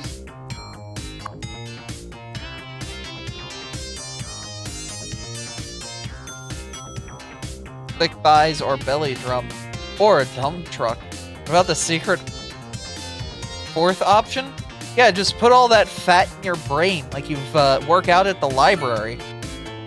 That's how you get the Gen 8 DLC legendary. I can't remember the name of.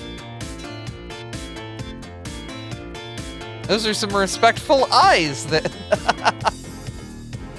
God, I wish I could just, like, compress my belly and it goes into my brain.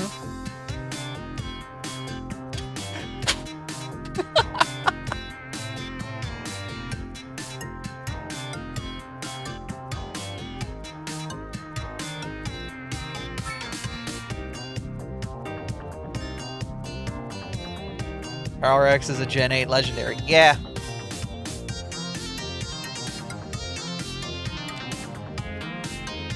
I could put an extension in here. Thanks.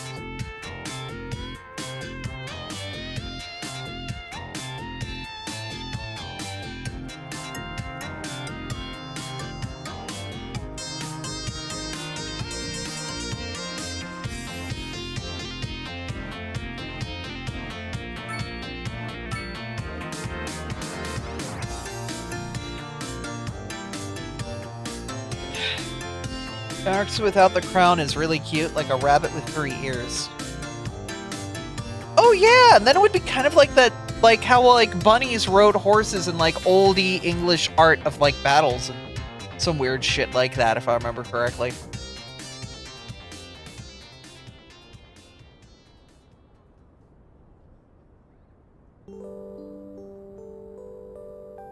Do it. Do it. Do it. Give me $15,000 or $150,000. I will go crazy.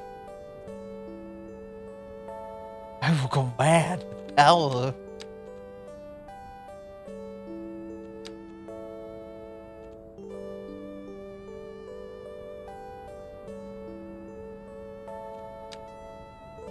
About a trip to space camp.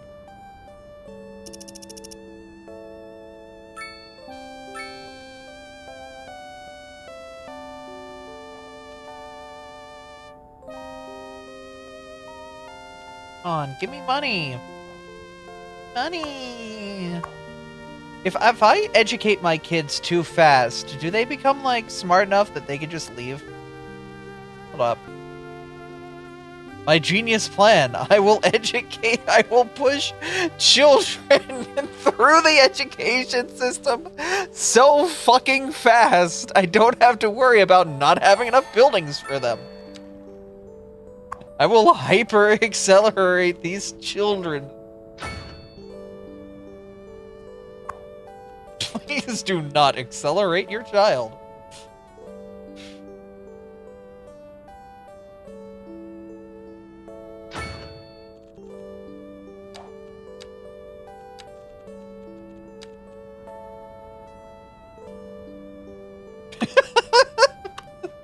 Bear announces an exciting new initiative. Everyone graduates a year early, don't ask questions.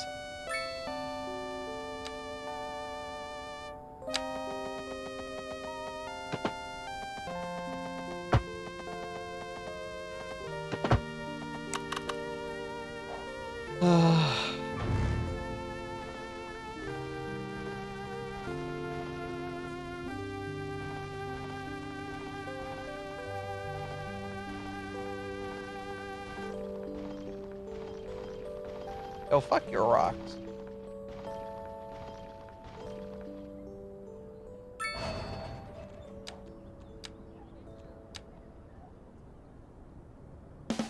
What the hell? Ooh. Shoulder gong? Children's speedrun education. I'm so proud of them.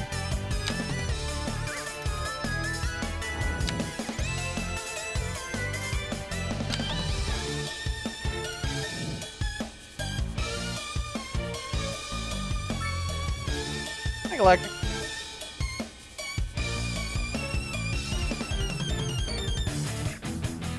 You know, that would be something like schools would post on like certain like boards around the building is speedrun your education today. Shit like that.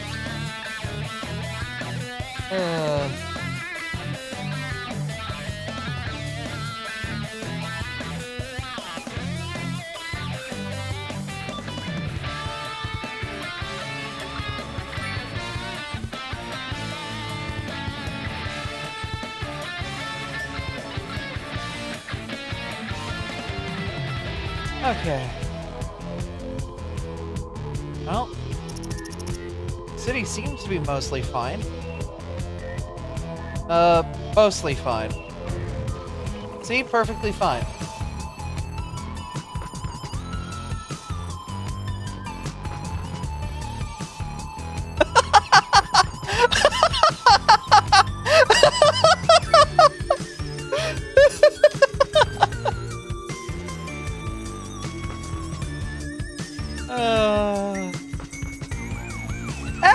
was a little evil. A little?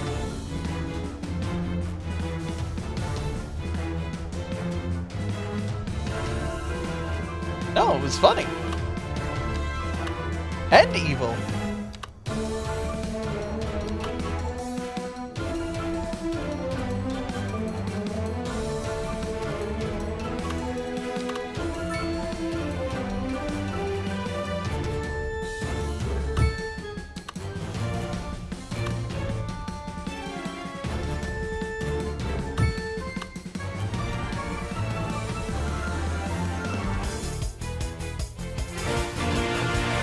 Come back!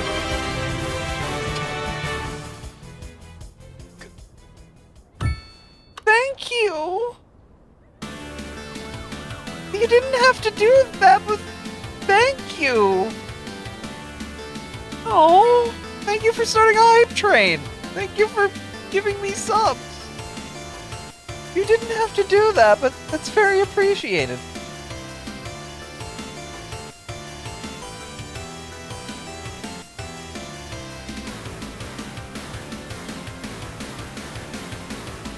I made the friendliest part.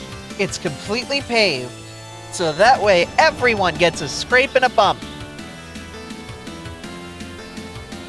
Thank you, though. That's very appreciated. You didn't have to do that, but it is still very appreciated.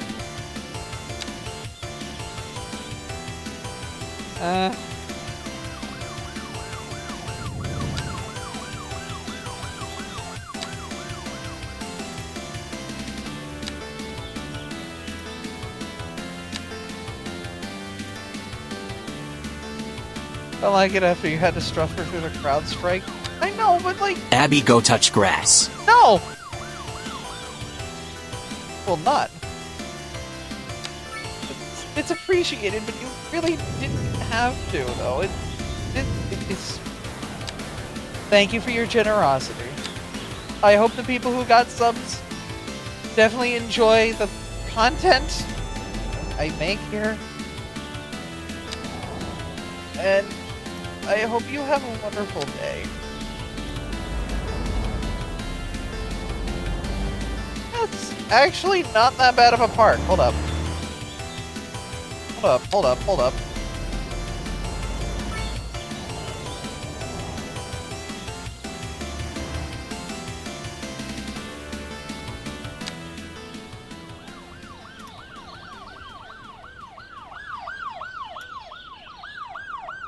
Hold up, I've got a brain blast.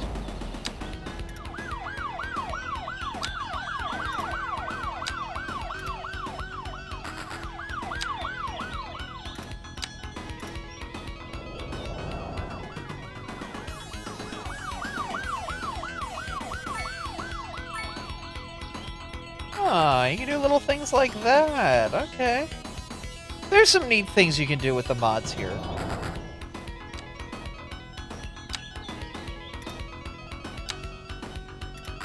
It's honestly really nice, but this isn't even a mod. This is actually part of the vanilla game now. You can just slightly modify these things to make them fit more uniformly. Like, well, that doesn't fit. Well, you just do that, and now it does. Now you've got much more uniform, like, entryway.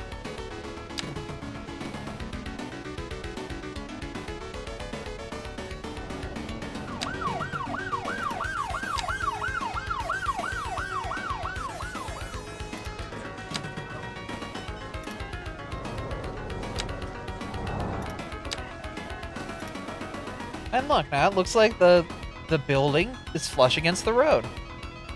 Yeah, you can do a whole bunch of neat stuff like that, which is really cool. But alright, we're gonna save. And it turns out, putting the autosave function on every 5 minutes seems to be the best option. Compared to what it was before. We're gonna get it moved over. D&D. Tabletop. All that good stuff. Hi, Andrew. Hi, Abby. How you doing? I am reading up for tonight. Oh. Educational material. Yeah, I'm just making sure. I get things loaded up on our side for things. So, yeah, let's get motion started and get everybody loaded in. Absolutely. Oh no, he's reading. Oh. Listen. It's better to have an informed DM. Yeah, I mean, if I was just pulling all this shit out of my ass... That'd be disgusting. It would be very disgusting.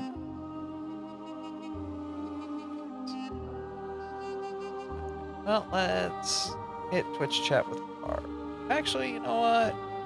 Yeah, we'll go Act 2. There we go.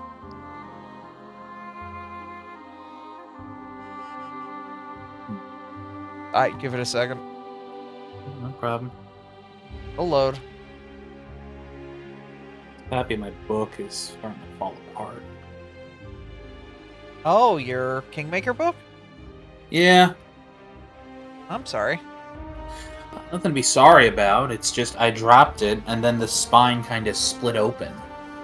Oh. Oh, there's a lot of pink on screen. There it goes. Ooh. Don't worry, it's fixed now. Side effect, I wouldn't necessarily say that. It's more like we're about to go into a little bit of diplomatic stuff and some plot stuff. So I want to make sure that I've got the correct information. And yes, everybody, I'm the one who came up with that pun. And no, I am not fucking apologizing. Very forward about it. The Noman tribe. The Centaurs.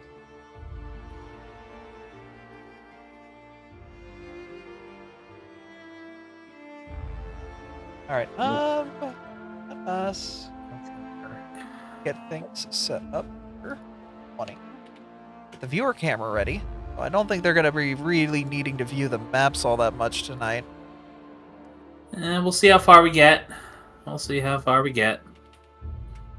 And if I move the game map over here, the group view should be fine. It's just waiting for the group to hang out, show up, and all that stuff.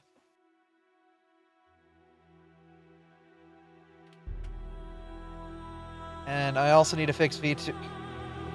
Motion does not like re-grabbing the captures that I use. Oh dear. Excellent. It's weird. It sometimes likes to get them, but most of the time does not.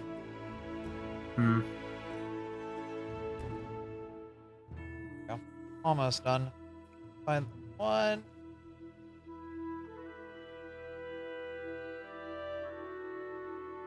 Perfect. Ish. Did I take your antibiotics? Yes. I did take my... I took my antihistamines. I took my Tit-Tex. Booby.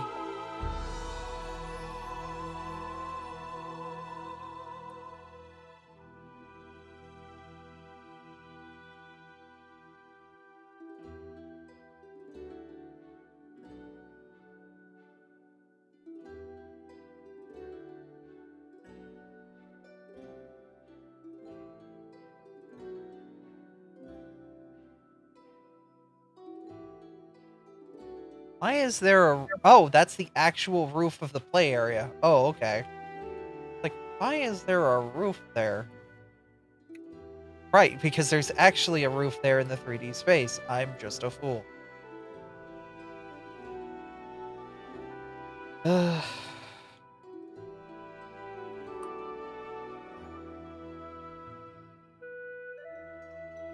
there...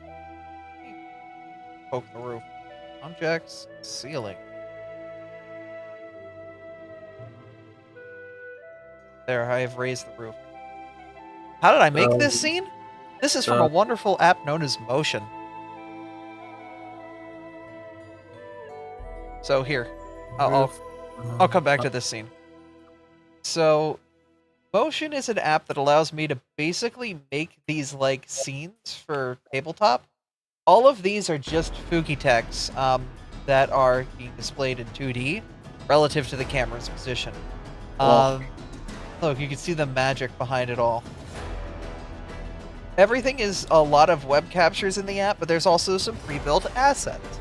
There's some like things going on here and stuff on the table, but because it's at such an angle, you don't really notice that these books aren't player manuals, they're Nintendo powers. But I also got an image for what a sheet looks like and put it down at the table in front of everybody. Also, in Andrew's like little area, I put some computer monitors so it looks like they're behind a screen. Some dice hidden behind there. Get Motion app, it's MTION. Motion, like that.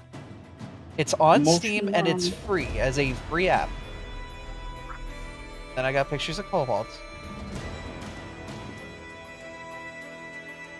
Hi, Tom. Hi, Dan. Hello. Howdy. How you guys doing? I'm alright. That's good. It's just way too fucking hot and humid. You putting pictures of kobolds? That's a shocker. Shocker! Oh man, I could ponder a guess at where I could get pictures of kobolds. Here. Boyfriend. Where could I find pictures of kobold? Ah! No, I've been caught! Ah!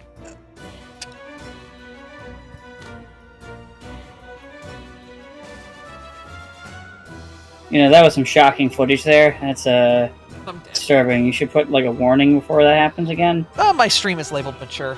They can see my boyfriend's belly for a frame. Oh, I was talking about the smother. Oh, well, that's for live leak.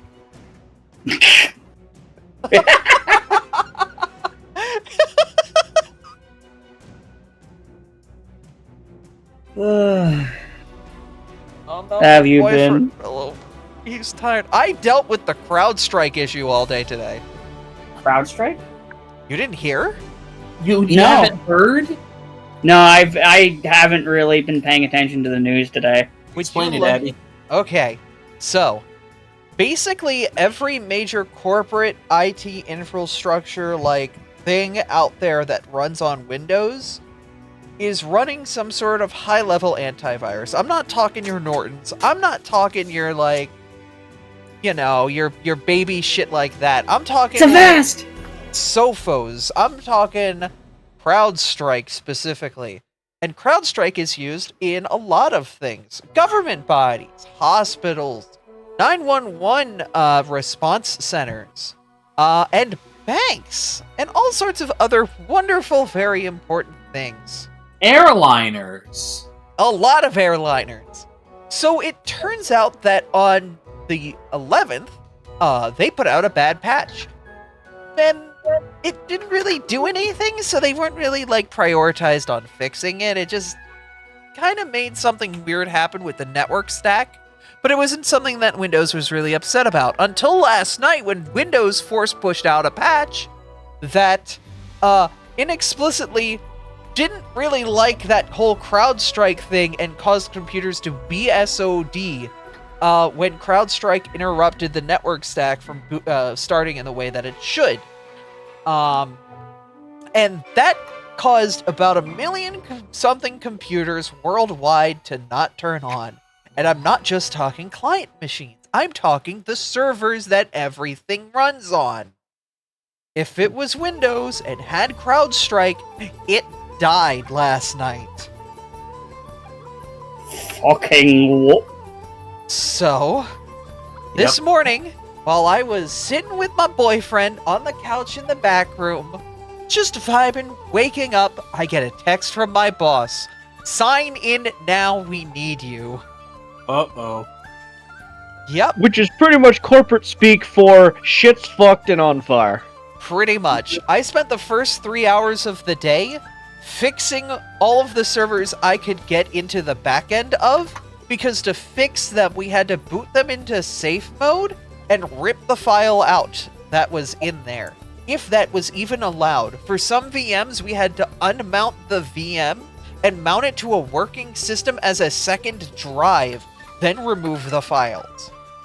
And that wasn't even for the desktop clients, because remember, there's a whole lot of desktop clients out there as well that are going to need some things to get done working too.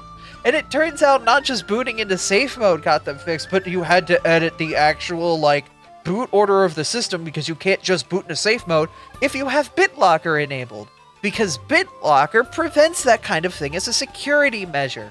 But it turns out Microsoft's so shit at patching their products, we had to use a workaround that technically we shouldn't have been able to use to bypass that restriction and boot the machines into safe mode with networking to allow them to continue on and get fixed.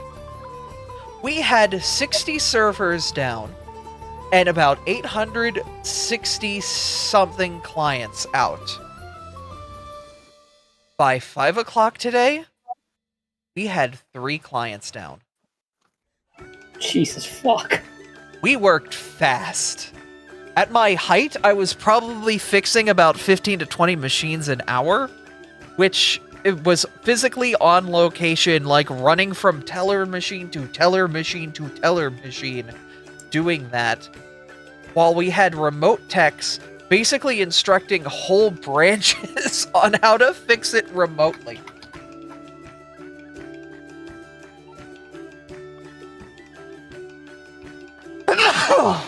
Christ. Abby, if your boss is even half as competent as he thinks he is, you should be receiving a very nice Christmas bonus. Oh, believe me, I just got a very nice bonus and a 4-point-something% raise.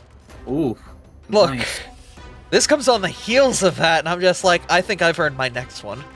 I think we all did today. The other thing is, no one took lunch. We worked through lunch, and corporate, like, our corporate is just kind of like, we know what happened. You guys brought us back up in a day. We don't care about overtime. You did good. Also, when I went to the branches, like, one branch gave me free pizza and a soda, which was cool. The other gave me a $5 gift card to a local, like fast food eatery, Sheets, essentially. Like, if you've got a Wawa, like a $5 gift card to Wawa, which they didn't have to do, but they did. This is, like, the 3rd time they've done this, which is really nice of them. And then another branch, when I walked into it, they saw my face and started cheering because they knew I was there to fix it. And that was the coolest feeling I think I've ever had at work. Abby walks into the bank and experiences bad bitch energy for the first time in her life. Yeah. Bad bitch energy is the lady equivalent of big dick energy. And I'm hopefully going to continue those those good feelings tonight as we stroll over to the Centaur tribe. I've been thinking exactly about how I would like to approach them as well. But I will discuss it when we got the gang.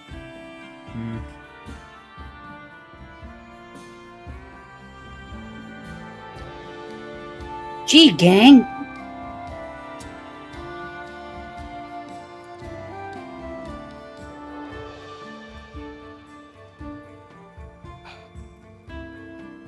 Here's the thing, like, everyone's like, you experience bad bitch energy. I'm a very timid person. I was just like...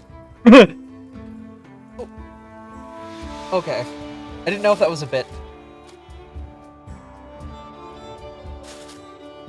Like, okay, I put on a bit of an ego when I'm streaming, for sure. But, like, when I'm in a work environment, I'm very work-focused, you know? No, I get that. I typically at work, I'm pretty quiet. I don't really talk much at work. I'm basically like, I just want to go home. I just want to come in here, do what I need to do, go home, probably lay down for a bit. Well, I mean, you work at a supermarket, right? Like, I mean, it's not that interesting, no matter what you do, so. Like, 100% understandable. Yeah. But the thing is, like, it was still just it was an interesting experience, because I wasn't used to anything like that. I understand, like, I'm okay with people giving me praise or, like, being nice to me on stream, but this was work. This is jobs. This is people's finances, in and out. This is people's livelihoods. It's a different world. It's not a world where I'm being an entertainer and, like, making people happy and, you know, providing interesting, engaging content. It's my job. And to get something like that at my job, it felt really nice. I told my boss about it afterward, and he's like, well, you deserve it. Like, what? It was just a lot of people being very nice as I try and save them. Like, Side Effect commented, like, you're like a superhero, and I'm like, because you're bouncing from, like, problem to problem, showing up, fixing things, and leaving to just go solve more problems. Considering what you were doing today, from what I understand from this, yes! Yeah. I guess, but it's like... I'm just trying to help. That's my job. That's my livelihood, but... Right, Captain America. Yeah. I mean, people like when you do good shit, though. Like, this is not some, you know, magical thing. It's just straight up kind of what it is. Yeah, it's just... I always kind of gear my brain towards the working world as a much different world than the not working world. And I don't know. It's just kind of how it is. I don't really expect the same social interactions, but it's interesting getting those sorts of moments and feelings in that world. When I was kind of used to it in this world, I'm almost integrating, like, the parts of my life together in ways that I wasn't expecting to work out as well as they are. Like, at work, I am out. I am Abby at work. I am not James. And everyone's cool That's with really that. good, though. That's really good that you're able to be you. That's really good. Well, it's not just that, but, like... Like, I know it's different, it's not the same, but, like, there's only, like, maybe 3 people at my work that know I'm asexual. I mean... There was 4, but, they were the HR person who used to work there who I liked, but they don't work at that store anymore. They got promoted, like, ages ago. Ah. They're, like, the only ones that know. I'm pretty secret about it, and typically, I just tell people, oh yeah, I'm straight, cross his eyes. Yeah.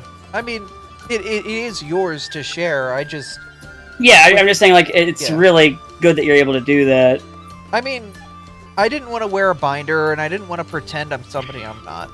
That's how my mindset was. Is like, at some point... No, I respect that a lot. Yeah. At some point, I can't hide who I am to them.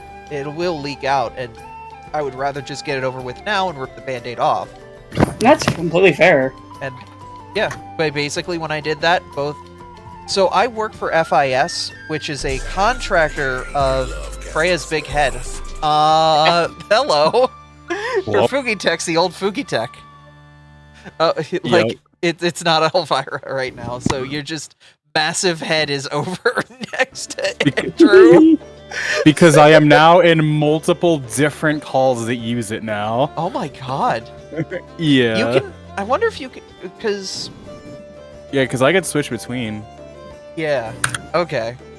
Yeah. But I was talking about, like, my job and stuff, and how they appreciate me for being me and don't really have any issues with me being trans, and it feels really weird that those worlds are merging. Like, they came to me... I told you this story, Freya. But when I came out, FIS, which is the business I work for, and then the bank that they contract for their ID work, both organizations came to me and it's like, if anything happens with anyone, tell us immediately, solve it. The bank is even willing to go as far as to cancel people's, like, contracts with them and, like, you know, here's your money, we are no longer having an account with you, goodbye, if they're going to be an asshole.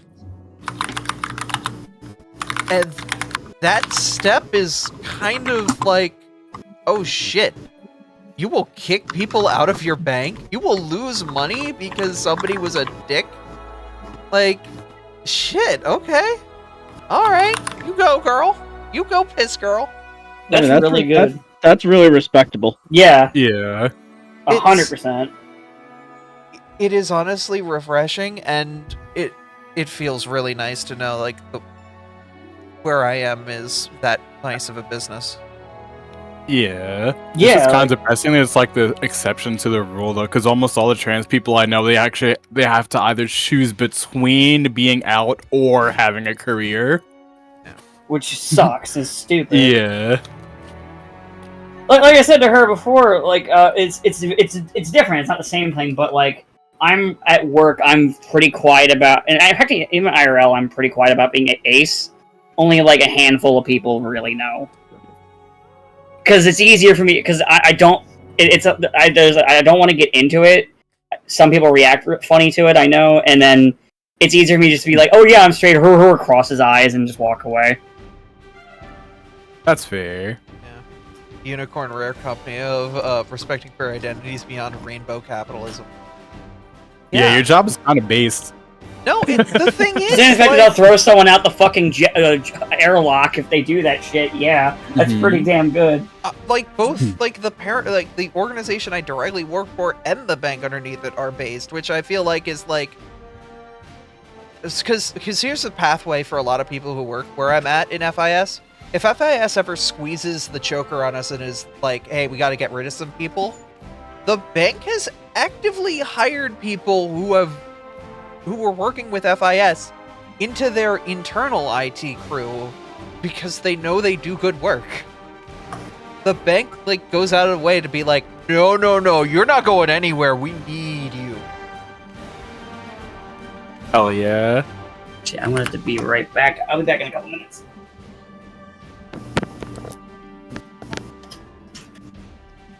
So, hello. We are down one hoodie. Hoodie has not said that they will not be in today, so I'm going to assume that they will be. Said he'll be in a bit in the chat. Ah, okay, I missed that message. Yeah, they're driving to get something. Yep.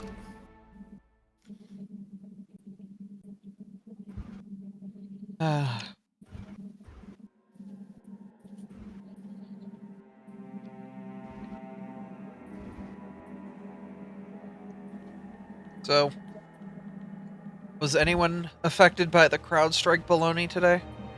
Besides me?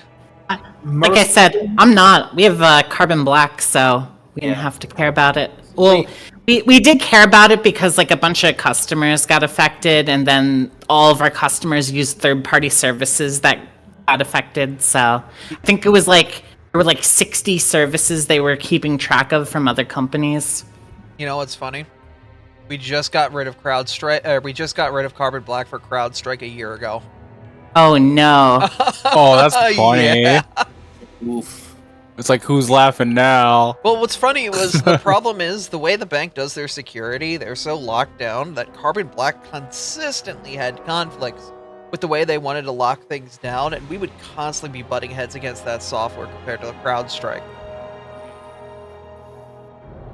Overall, the day of problems that we had from it has been outweighed by the hours of solving those issues when they keep coming up. Really? Honestly, yeah. Sorry, I had to really use the bathroom. Okay. Yeah. Mercifully, my job was not affected by it. I did, however, have to correct a delivery driver who came in today with the weekly grocery order. He was under the impression that it was a cyber attack. And I said, no, not a cyber attack, just a bad update. Pretty much. A really bad update. Speaking of bad updates, so someone pulled an Evergiven where they blocked the Suez Canal, but they blocked like Everything. 100 million Suez canals, the tiny ones.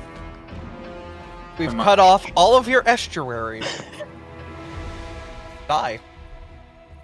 We've blocked the canal with these little toy boats. Toy boat. Sounds like a Mark Rober video. Can I block the Suez Canal with tons of tiny toy boats? Oh hell yeah! One of the quips I saw relating to this is it's kind of like if somebody decided it would be a good idea to fill a ball pit with Legos instead. So, okay. When is this person's funeral? Has their obituary been written yet? Because I'm fairly certain if you were to attempt to at any point interact with a literal ball pit of Legos, you would die. So, the exact issue was, and I've looked into this through the perspective of somebody who was fighting in the trenches. My facts might not be 100% straight, but this is what I gathered.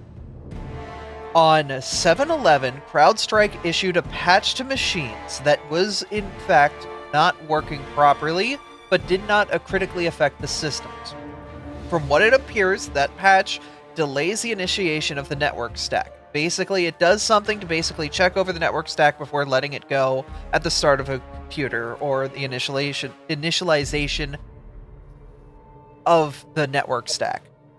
So, Windows, as of last night, put out a critical security patch that directly causes problems with this bad update.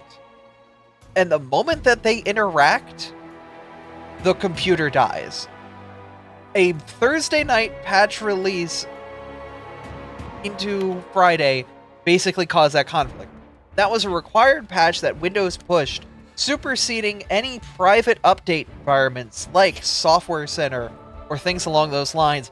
A change that Windows was so very proponent to make. Instead of letting organizations do updates, they just push out the updates and bypass things when they want. It's great. I love it. That's great on our building's bandwidth when they're out in the podunk middle of nowhere and don't have a connection. But Windows pushing bad updates? Never. I know, right? Like the Copilot thing, but that's a whole different kettle of fish. I was gonna joke about that too, because I do have the Copilot now, because they're really mad about people being like, well, we're not going to update things. We don't want Copilot. Oh, yeah? Well, fuck you. We'll give it to you anyway. Yeah. No, Windows over the last year has gotten a really bad habit of just pushing updates because they want to. So what was happening was the computer would start to start up, get to the point where the network stack would begin to initialize, and go through the process, hit the failure point between CrowdStrike and that Windows patch, and die, and go into a boot. So what we had to do was, for every server, because it was rebooting, we had to go in through a back-end system called the iDRAC, which is the Integrated Dell Emergency Control. Every major Dell server has basically a port that you can plug into, and it has a web interface that you can go onto with any browser and control the computer remotely as if you're sitting in front of it. It's a very handy tool. But that's on all of the physical servers. Cisco has a similar tool. It's called the CIMC. I know HP has one. But basically, this tool allows you to sit in front of the computer. So we had to go to every computer, load it up in the web browser, log in with their unique passwords to get into every single one. Passwords that were locked behind a server that they were stored on that guess what happened to? So before we fixed the physical branches, we had to find a way to fix that server, which is a VM. The way we fixed it, and techies will get a fucking kick out of this, we took the drive in the virtual machine and moved it into a working virtual machine as a secondary drive, then just browsed to the D drive and deleted the update before remounting it back to where it needed to be and booting it. I saw the recommendation from them was, go to system 32 and delete this file. The exact file I haven't memorized because I had to type it out so many goddamn times today. C-00000500291-something 28. But that's the exact fucking file. I know that motherfucker. I heard about that because people were memeing at work about delete system 32 is actually the answer. So that you have to delete that specific file because that's the thing fucking with the network stack that's making Windows crash. but you have to boot into Windows because all of the desktops and laptops are under BitLocker. So you can't just do that. They need to be on the same machine because there's a security chip that has the key to decrypt it. So we had to boot in a safe mode with networking and pray to God that the system continued to actually boot in a safe mode with networking. Because on all of our servers, it would crash. But for some miracle reason, it didn't crash on desktops. So we were able to boot in a safe mode with networking. The way we had to do it, we couldn't normally boot in a safe mode with networking. We had to go into the Windows recovery environment that your computer will boot into if something's screwed up on boot. Load up the command prompt there, and right to the default drive, you will boot into safe mode with networking.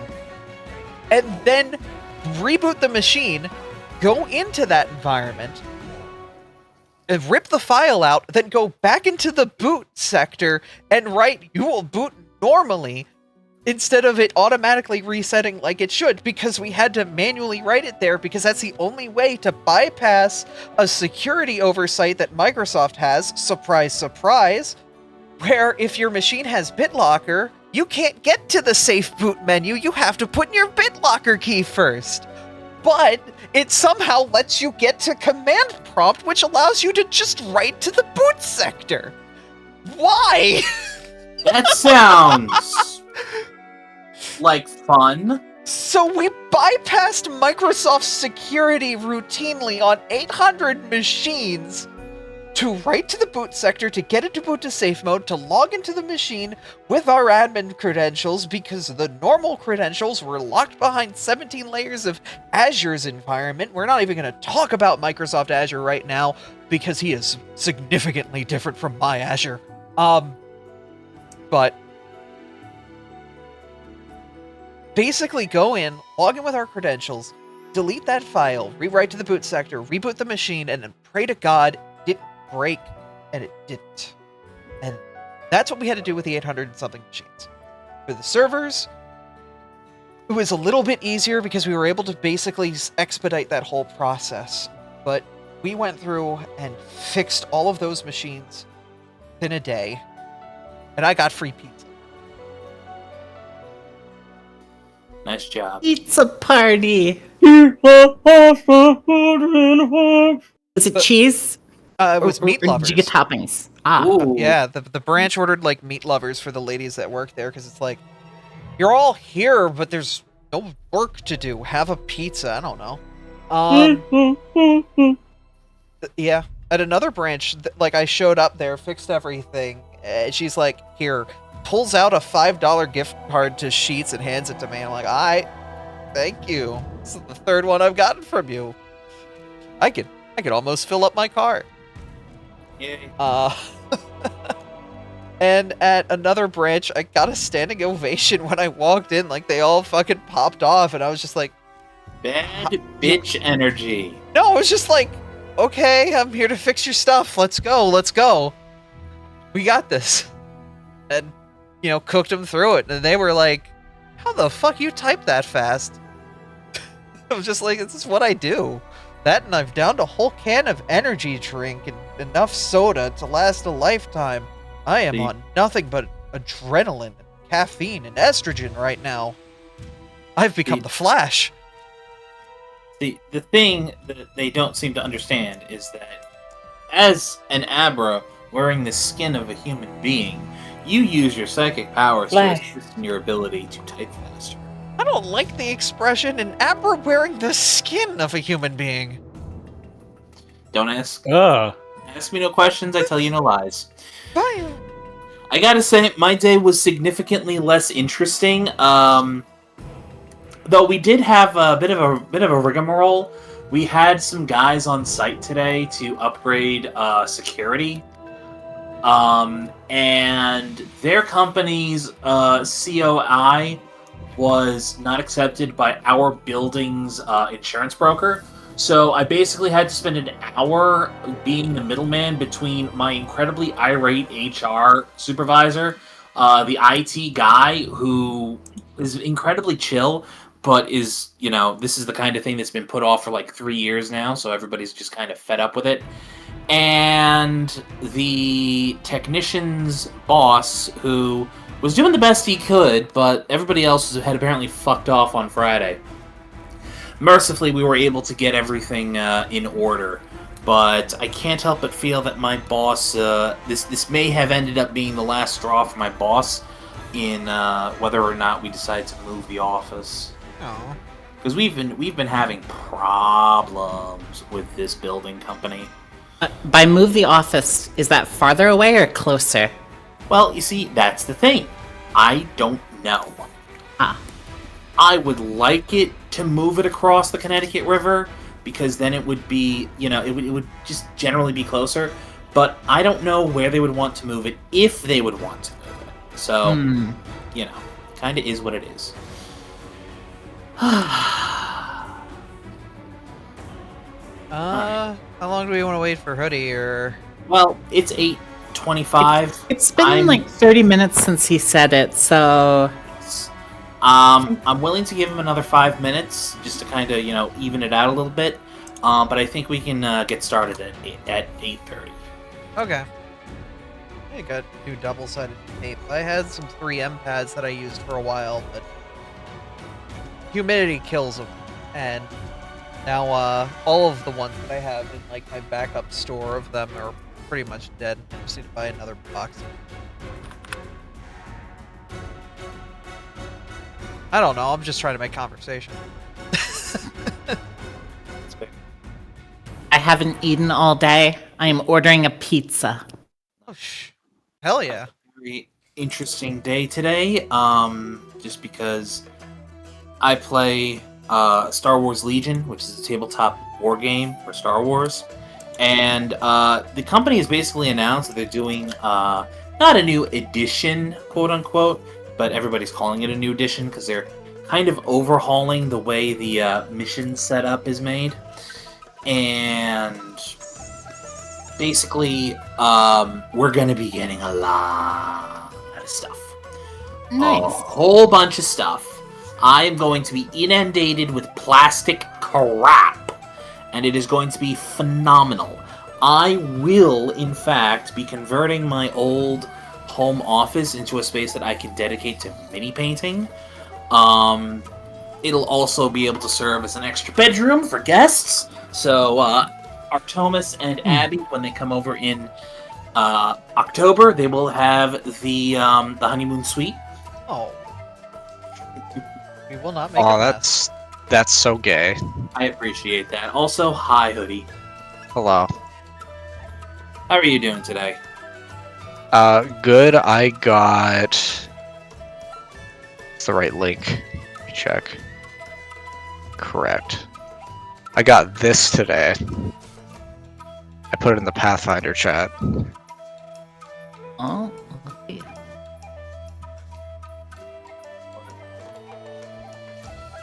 Oh my god, you're so violent with it. Is it a Ditto? No, it's Kerbo. What's Kerbo? Kirby. Oh. I thought it was a kidney. Kirby and Ditto. Kind of. Kerbo. No, there's yes, that's the Kirby. Something About is like a shorts series that I forget what the animator's called. But all like they do like quick, stupid, loud, fast summaries of like a lot of Nintendo games, and their interpretation of Kirby is that he's a devout Christian and solves all of his problems with summoning the power of Jesus. Okay. It's really stupid. I love it. Yeah. Well, there's a sentence I want deleted from my memory, thanks. Well, the whole reason he does it is because he did it as a little tiny joke once, and somebody freaked out in his comment section so hard that now he does it just to permanently troll them. Yes. Oh yeah, they did the Suavemente as well. Suavemente. Suavemente. Interesting thing that all I can hear is the fucking text-to-speech version of Suavemente because of that one guy does like those Nintendo like sped up animations. Let me see if I can That's find them. literally that's who we were what I'm talking about. Oh, sorry, I'm fucking dumb. It's okay. My brain doesn't work very good. The Kirby ones are more of the Kirby and the Smash Brothers ones are the popular ones, and the Metroid ones. Yeah, I mean the Smash Bros ones are a fucking story. The fucking I will say the Zelda one where he first Ocarina of Time one where he first started using the Howling Wolves fucking killed me with how much he would use the like it fucking sent me in hysterics. Oh, and speaking of Kirby, I also got this for my birthday as a late birthday present for my friends because I couldn't see them for the longest time because they had bed bugs. Fun. Yeah. Aww. Very nice. Or Squishy. Kirby mousepad. Kirby mousepad. I love it. Yeah. Most interesting thing I have new is a plush toy of the great and mighty Kevin. Yeah, I got the temporary release guy, and he came rather quick. See, you got lucky when I ordered. So I bought. The only reason I didn't order Kevin was because I actually had problems with them. I ordered the May Guilty Gear one, and it came late. They eventually shipped it, but the tracking information didn't work. I tried getting them to give me get them to tell me what was going on with the tracking information. Got radio silence. The thing just showed up one day, and I'm like, oh, I got it. And I send them another email saying like, all right, I got the thing. It's all right. And I leave. And then like a week later, they finally respond like, oh, we're sorry. Glad it showed up. I'm like, oh, okay, cool. This sucks. I'm not doing this again. The plushie is nice, but that was a really bad experience. Sorry. Speaking of plush toys, though, I want to get sometime. I want to be stupid, and if they still have it, whenever I do, order that one from the Conquer one from Fangamer, the one that talks. Oh. Okay, everyone. It's 8:30, and I'd like to go ahead and get started. Because next week we are not running because next week is the next Path of Exile league, and Neuro and I will be busy. It's got City Builder in it, Abby. I've got a City Builder at home, and it's really badly optimized. Yeah. You could always use another one. It's less of a city builder. It's more of like a mobile game town builder, where you can then get like miners and stuff for your town, and then tell them go mine shit, and then you get sweet! shit You can have child slavery in that game. It gets even better. I love Dwarf Fortress. You can hire Shit-Stained Steve. Yeah, you can get Shit-Stained Steve. I don't want Shit-Stained Steve. He sounds like Well, a shit stain. want Shit-Stained Steve. He's the best miner in the game. Yeah, everyone loves Shit-Stained Steve. Everyone loves Shit-Stained Steve. We're gonna go see Centaurs today, I right? know guys that shit their own pants so that way they can pay homage to Shit-Stained Steve. Shit your pants for Steve. There's Shit-Stained Steve and there's Turd Twister. Exactly. What is that? His special ability? Maybe. Don't add. For context, there is a guy who he does delve where it's like mining and you try to like get as deep into the mine as possible. And he almost reached the limit this league. He goes like hard every league, and his names are always like Turd Twister and Shit-Stained Steve and Shit-Stained Steve Returns. I see. And the thing is, like, the game, every time someone gets like further into the mines by like a couple hundred floors, it announces it to the whole game, so you constantly see Shit-Stained Steve has reached floor number. Yeah, it's great. Also, what did Freya say? She sent me a meme that she made on Blue Sky. Yeah, the crowds. Oh, is it the crowd strike? Point the cloud strike. Post in my Discord, you dork. Side, I see you're doing your best to remind Andrew. So we are all doing our best, so Side can shut the hell up. Do your best. Do your best. Okay. Can I please do what I have to do? Yes. Okay, so you so just to inform the rest of the party, do you remember the Spriggan that Tom turned into fucking sashimi? No, because I wasn't here, but that sounds fucking metal. We've rolled 3 nat 20s. So guess what he had? Oh, loot. He had a bag of holding. The fuck? Ooh. Yeah. Hold up, let me get my Can we log. like hold two of them up to each other and make a black hole? No! Can we make them kiss? No, this system doesn't do this. Oh, it doesn't work like that. They removed that. Aww. It's imbalanced as hell. Can we make them funny. kiss? No, you cannot make the bags of holding kiss. Ah! I guess love doesn't win. We saw Love didn't people find a making way. missiles, and they were like, "No." Wait a minute, could you catch a missile in a bag of holding? Carefully. Technically, Can you fire it back out? Wait a minute! No, Carefully. no, quite literally all it says is that, like, the item breaks, all your stuff spills out onto the ground, and you look like an idiot. No, I'm talking about catching a missile with one. That would be badass, though.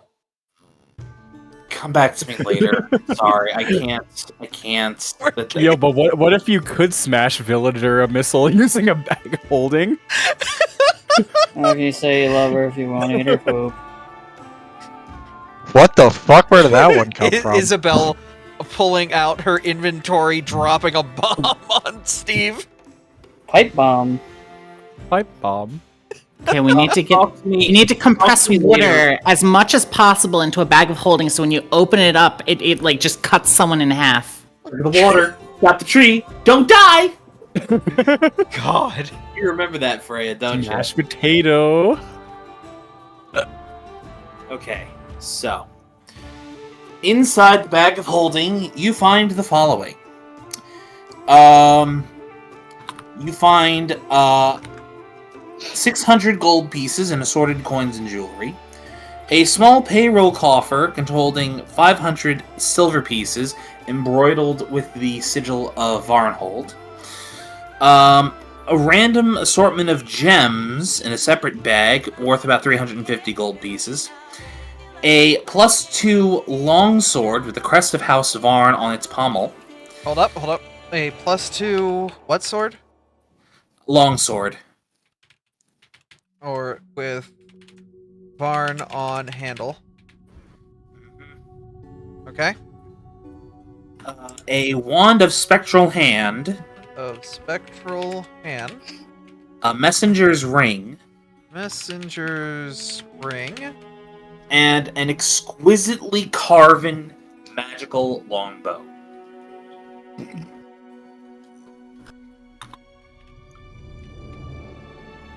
Okay. So that 500 of silver is Varnhold's, not ours. I'm intent on not take that, as long as the town still exists somewhere. Honestly, all of this money isn't really ours, nor is the sword, or the wand, or the ring, or the longbow. But does anyone know what a messenger's ring does, canonically? Somebody roll me an Arcana check. Alrighty. Fuck, I don't know. Abby, you have no idea. Elvira, you know that a messenger's ring, once per day, the ring casts animal messenger to your specification. The animal is a magical creature that springs from the ring, and its appearance suits the iconography or heraldry of the leader or organization represented by the ring. Are we able to see if it was used recently?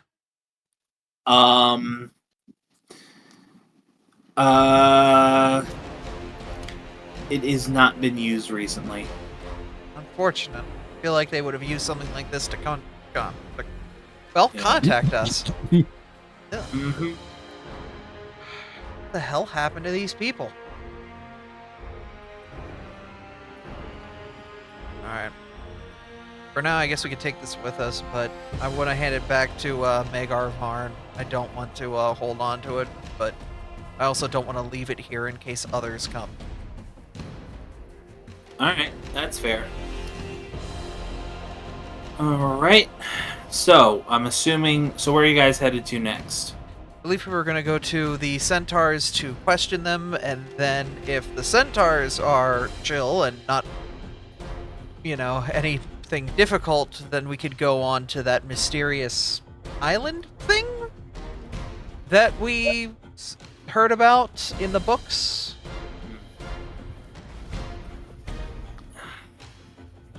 All right. As you all prepare to leave the town, you notice that a flock of carrion birds are beginning to circle over the strong house, where you had left the dead and decaying bodies of the Spriggans.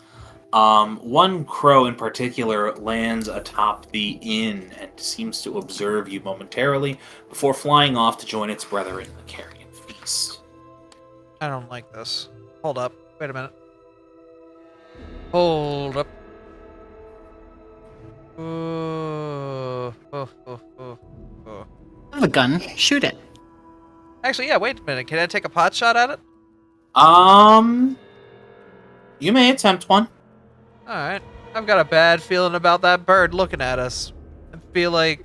I don't know. Is that... I'll just take a shot. Like, is that a thing that, like, crows can observe for others? Well, first off, the shot goes wide. The bird was flying away from you. Second off, anybody may make a knowledge nature check.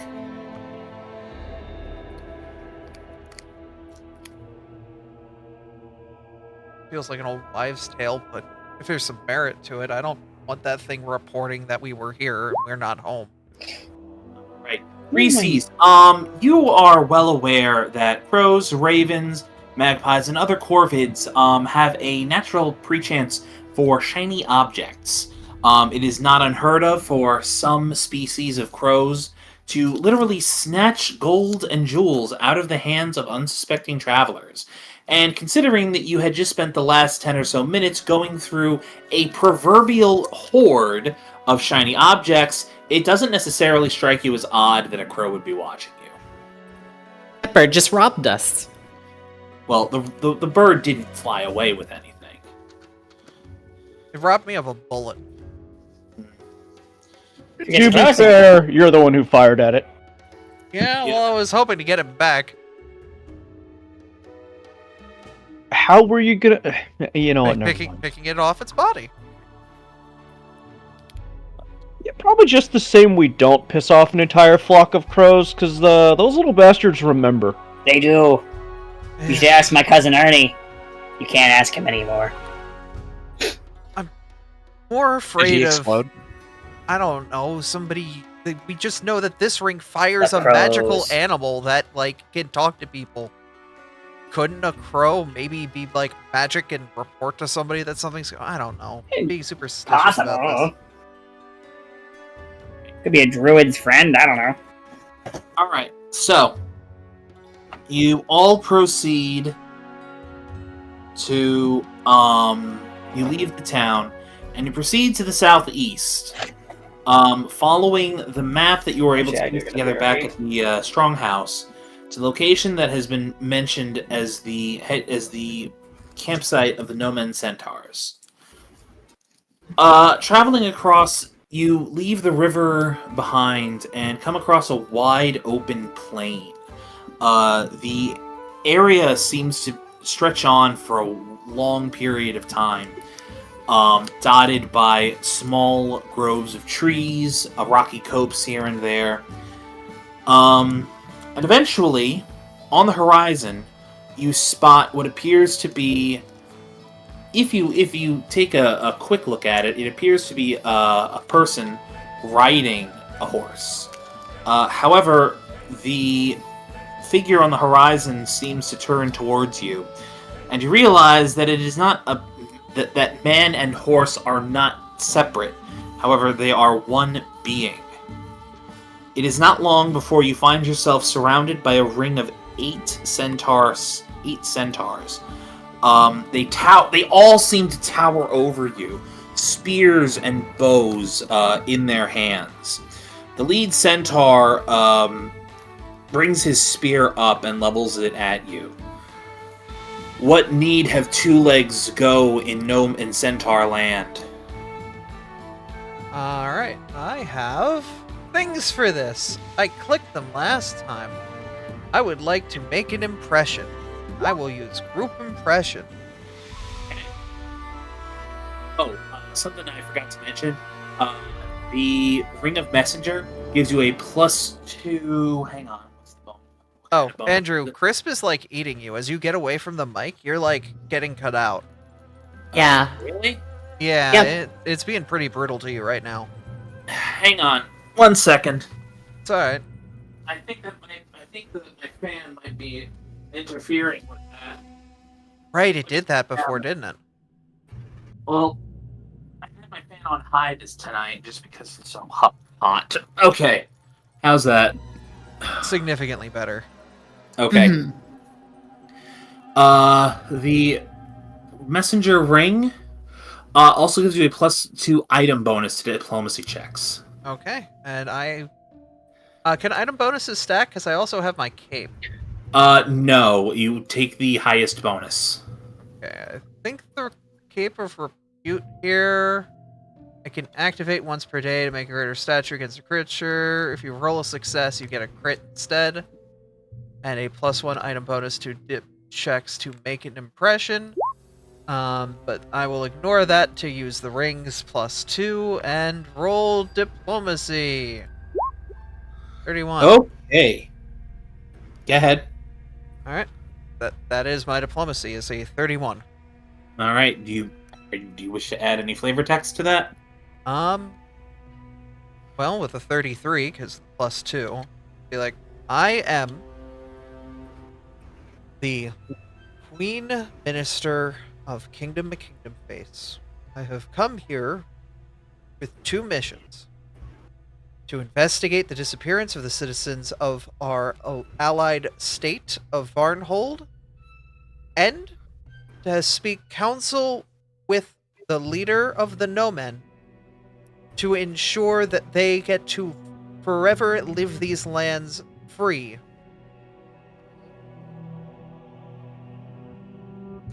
Alright, that's fair.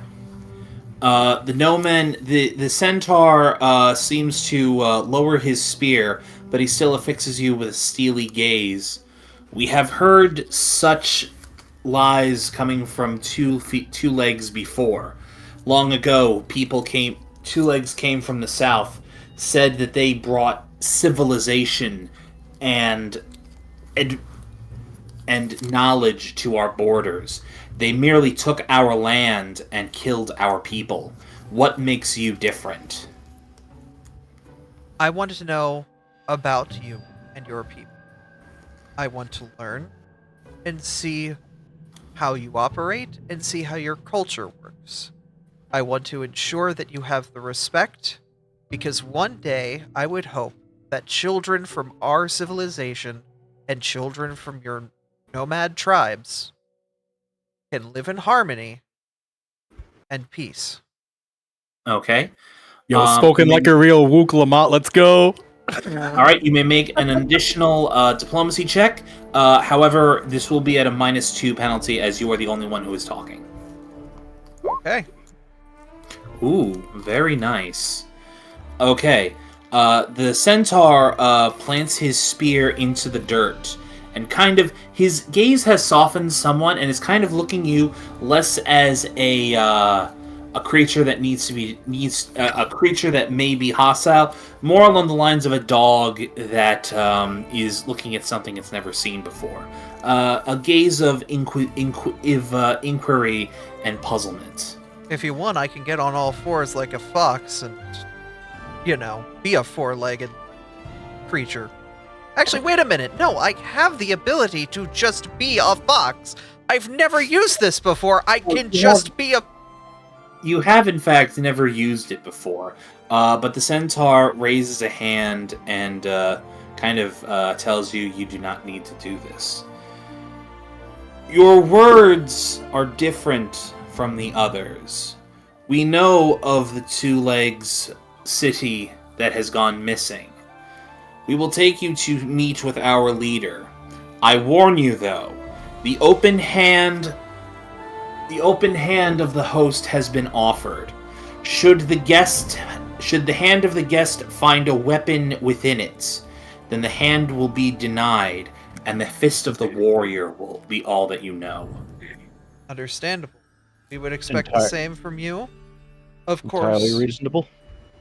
We will happily stow our weapons and keep them away unless the situation changes drastically and is required of us. We'll do what we have to stay safe, but we will respect your people, your culture, and your demand as long as you respect us. The centaur grunts and says something in a language that none of you are familiar with. As half of his scouts peel off and take off pell-mell across the plain. Can I discern what that grunt kind of is with, I have an ability for this. It's almost like I'm built for these sorts of situations. Mm-hmm. It's called Biographical Eye. In a brief conversation or social interaction, you pick up on subtle social and visual clues to learn a great deal about a person's origin and history. You might notice a green under a person's nails and determine they're herbalists, things of that nature. Basically, if I pass a DC 30 society check, I kind of get more of a bonus against, like, learning who they are and picking up on things from them. Okay. Shall I roll that? Would you like me to? Yeah, you can go ahead and roll it. Alright, Society. Shit, Society! I'm gonna re-roll it. Okay, you're gonna this is what you're gonna ping your this is what you're pinging it on? I mean, I would be a regular failure. I'm okay with that. It's not a crit failure. No, it's not. Yeah. Alright, that's fair. No, I'll hold off on it because I feel like that Diplo check's gonna be more important later. Oh no, Side? never mind. Side has given you mercy. Okay. Society! Fuck! Okay. You are aware of the fact that a centaur turning its back to you is in fact a sign of submission. I'm re-rolling! And is in fact a desire for you to mount the centaur I am and ride it off into the sunset. So I don't have the social snafu desire to mount the man. 27, it's a normal fucking failure again. God.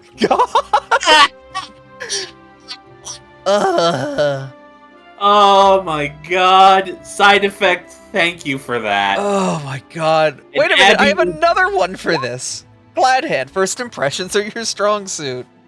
I take a minus... oh yeah, I can engage in a minute of conversation to attempt a new check, rather than accept the results of a failure when making an impression. That's for...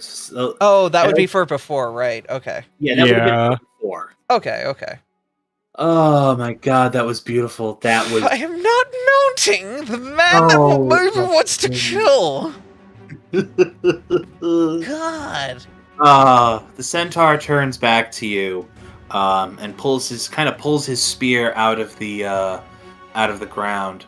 I have sent my brothers on to inform our priestess that you wish to speak to her. We will meet at sunset. Shall we remain here and set up camp, or would you prefer us come with you? He is saying that you will follow them to the camp in order to meet with her. Okay. Just making sure. All right. So, you are eventually led to a campsite in that hex. You notice that the camp... As you walk into the camp, you notice that it appears to be... it's much larger than under normal circumstance, considering that it is home to a large race, not necessarily ones of your size. By your estimation, it appears that the camp is capable of holding almost 200 individuals. However, what you can see mostly are roughly 60 to 80 centaurs, a majority of which are young children or older creatures, with a decent number of them actively patrolling the perimeter of the camp. The centaur guard leads you to the middle. What is interesting is that under normal circumstances, such campsites of nomads would have their center dominated by large bonfire or communal fire that would permit people to gather together. However, in this situation, the center of the camp is dark, with tent flaps and other barricades positioned in such a way that the light pollution from the fires in the surrounding area do not filter into this large central ring. It is nearing twilight by the time you reach here. At the center of the ring stands a female centaur. From what you can tell, she appears to be, if she was human, you would say that she would roughly be entering her middle age. As for her looks, think grown-up Merida from Brave, only her hair is straight, not curly. She wields a long spear in one hand and an ornately decorated wooden shield in another. She stands before you, and she with a very sour look on her face, she scowls at you as you are led in and crosses her arms before you. What manner of business do two legs have with a Cora Silverfire? I am the Queen Minister of the village of Shah and the Kingdom of Face. You wear pants like this or this? Oh my god. And we're asking the real questions. You're killing me. 19. Honestly, probably pretty good for him. Oh, you know what? I'm gonna use a hero point. It'd be funny. You're gonna use a hero point. It's gonna be worse. It's gonna be worse. Go for the one. Oh my god, you gotta be fucking kidding me. You wear pants like this and this. Oh my god. He has little drawings, too. Aberdeen is freaking out and looking down at you like, what are you doing? Oh boy. Oh boy. Moga just literally face palms. A Cora looks at the diminutive. So basically, what happens here is Aberdeen walks up and is prepared to begin the same spiel that she gave the Centaur Scouts when Crispy Chicken, who has been working very ferociously on this odd drawing all day that he hasn't shown anybody, immediately jumps up. Added detail that was done really quickly is when he saw the woman frowning at them, the little centaur in the drawing has her face with an over-the-top version of her frowning. God! And you hold the drawing up and just ask, "Do centaurs wear pants like this or this?" You also notice that none of the centaurs appear to be wearing any clothing on their horse halves. He knows. He can see. Cora, well, there's the answer to our question. A Cora picks up her spear, takes a few steps forward, and runs her spear through the drawing and brings it up to her. She looks at it momentarily before she shakes her spear to discard the parchments. You can tell she is trying very hard to continue to look mad and pissed off. Just a smile that is creeping up around, that's slowly creeping up around her corners of her mouth. I must admit, small one. Were any other two legs to force their way into my camp to ask such incredulous questions, I would have their head where they stand. However, my scouts have told me that you have come from the two-leg village to the north, and you seek questions about their whereabouts. Yes. They are long-standing allies of ours, sister nations. They have supported us in our times of need, and we have supported them. And with their sudden disappearance, we fear for their people.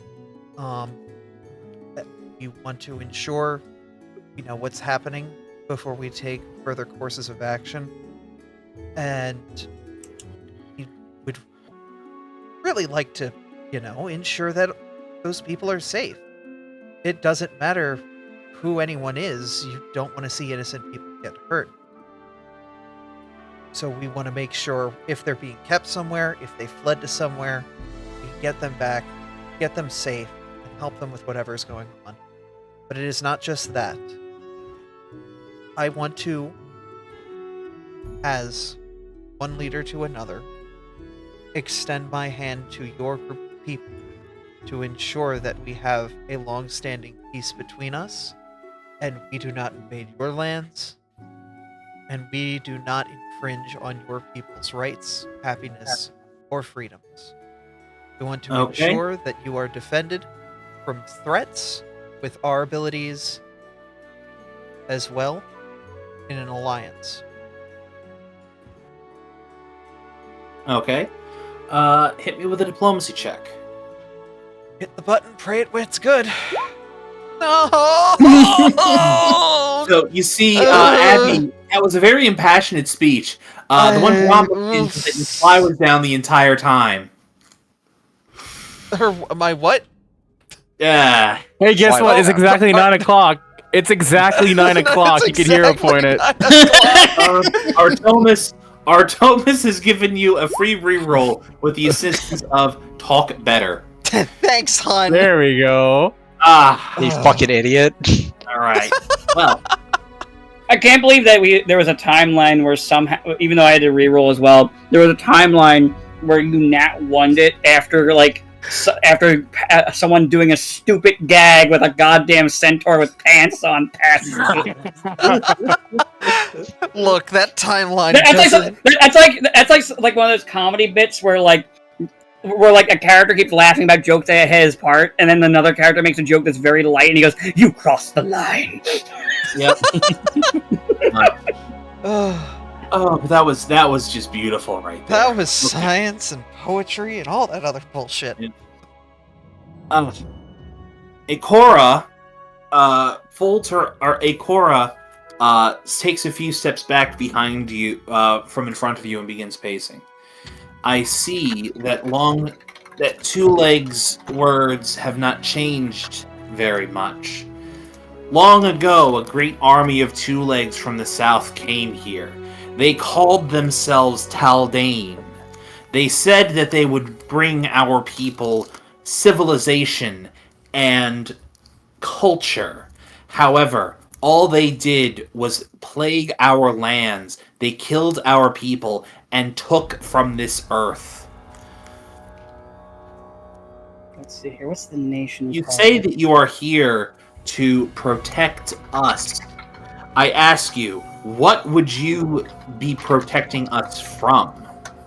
We have lived in these lands for countless generations under the guidance of Mother Moon. And you are new here. What can you give us that we cannot have already given ourselves? Hey, that's not fair. I'm a local. 2 months. These lands were plagued with an insidious plot of cultists that started transforming the wildlife and unwilling creatures with spores in their throats, causing those people to burst. We risked our lives to go into the depths of where they were hiding, including the plague-filled air that they had, and exterminated this threat to all people and life that live out here, birthing unnatural horrors from the good wildlife here, the deer, the wolves, the fauna, the flora, everything was susceptible to this plague, and we eradicated it. We will continue to ensure that innocent creatures, innocent people, and innocent life do not succumb to threats to the area and its stability. I cannot give you more at this time than my word, but I promise you, I want to see a good tomorrow between us, your people, the village of Varnhold, Oleg's new kingdom, and any other settlers who wish to call this beautiful land home. But I also wish to ensure you do not have your freedoms taken away in that respect, and that you continue to have many generations where you, your people, your families can prosper and grow and continue to enjoy the lives that you have. We will also be willing to assist you in any ways that we can. We would love to learn of your ways and what you do and your culture. We would in turn happily exchange that for equal service. We would give you medicine and assistance in projects and engineering to assist your lives if needed and desired. And my hope is that generations down the line, the peace between our peoples makes us united and strong as well.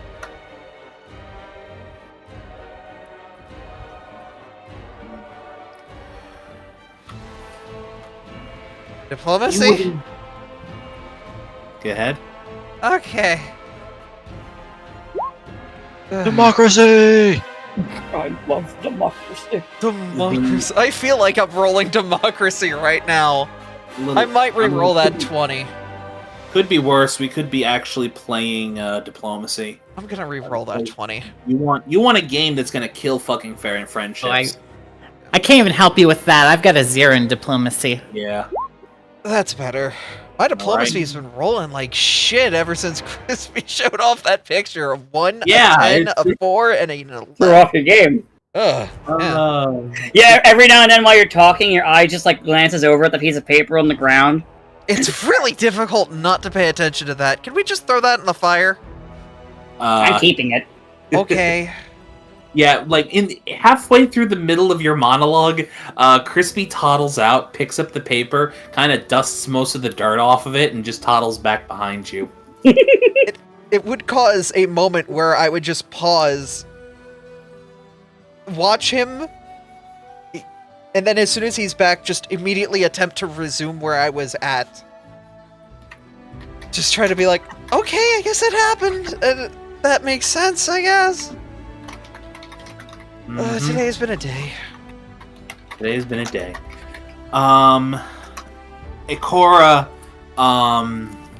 continues to listen to, has her eyes closed and is listening pensively. She turns back to you. You say that you would welcome other outsiders to these lands that have belonged to my mother's mothers.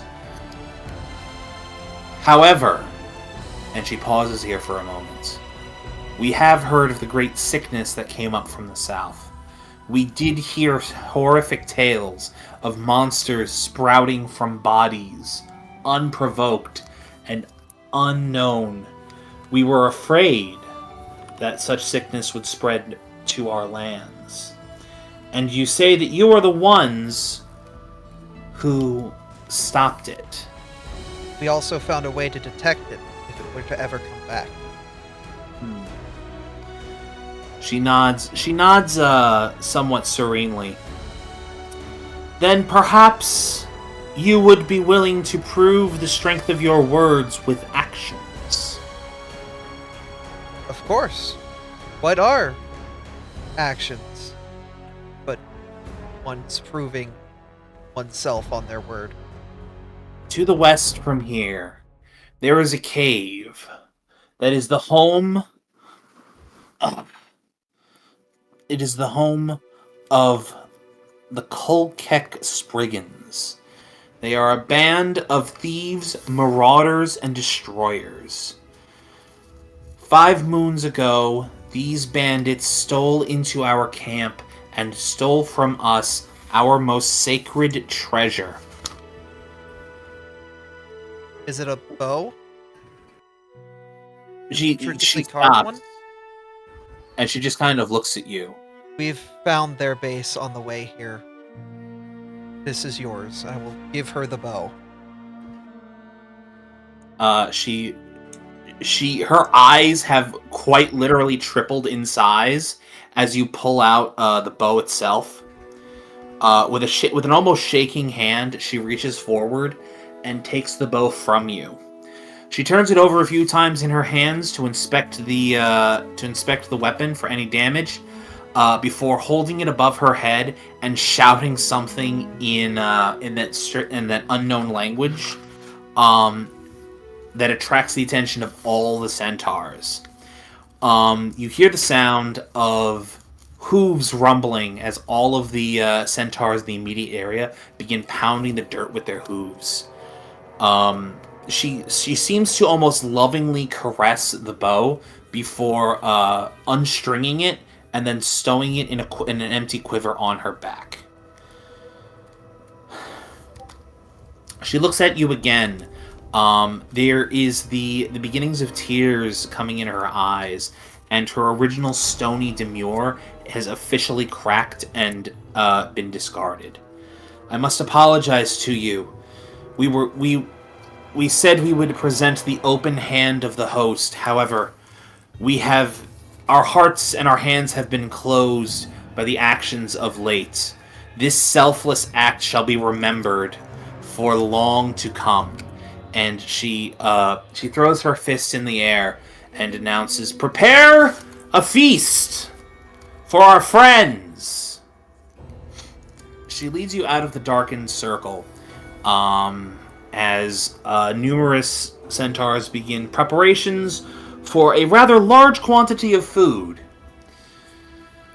The interesting thing is as you sit in the growing twilight and begin to discuss things, you notice a few things about the centaurs.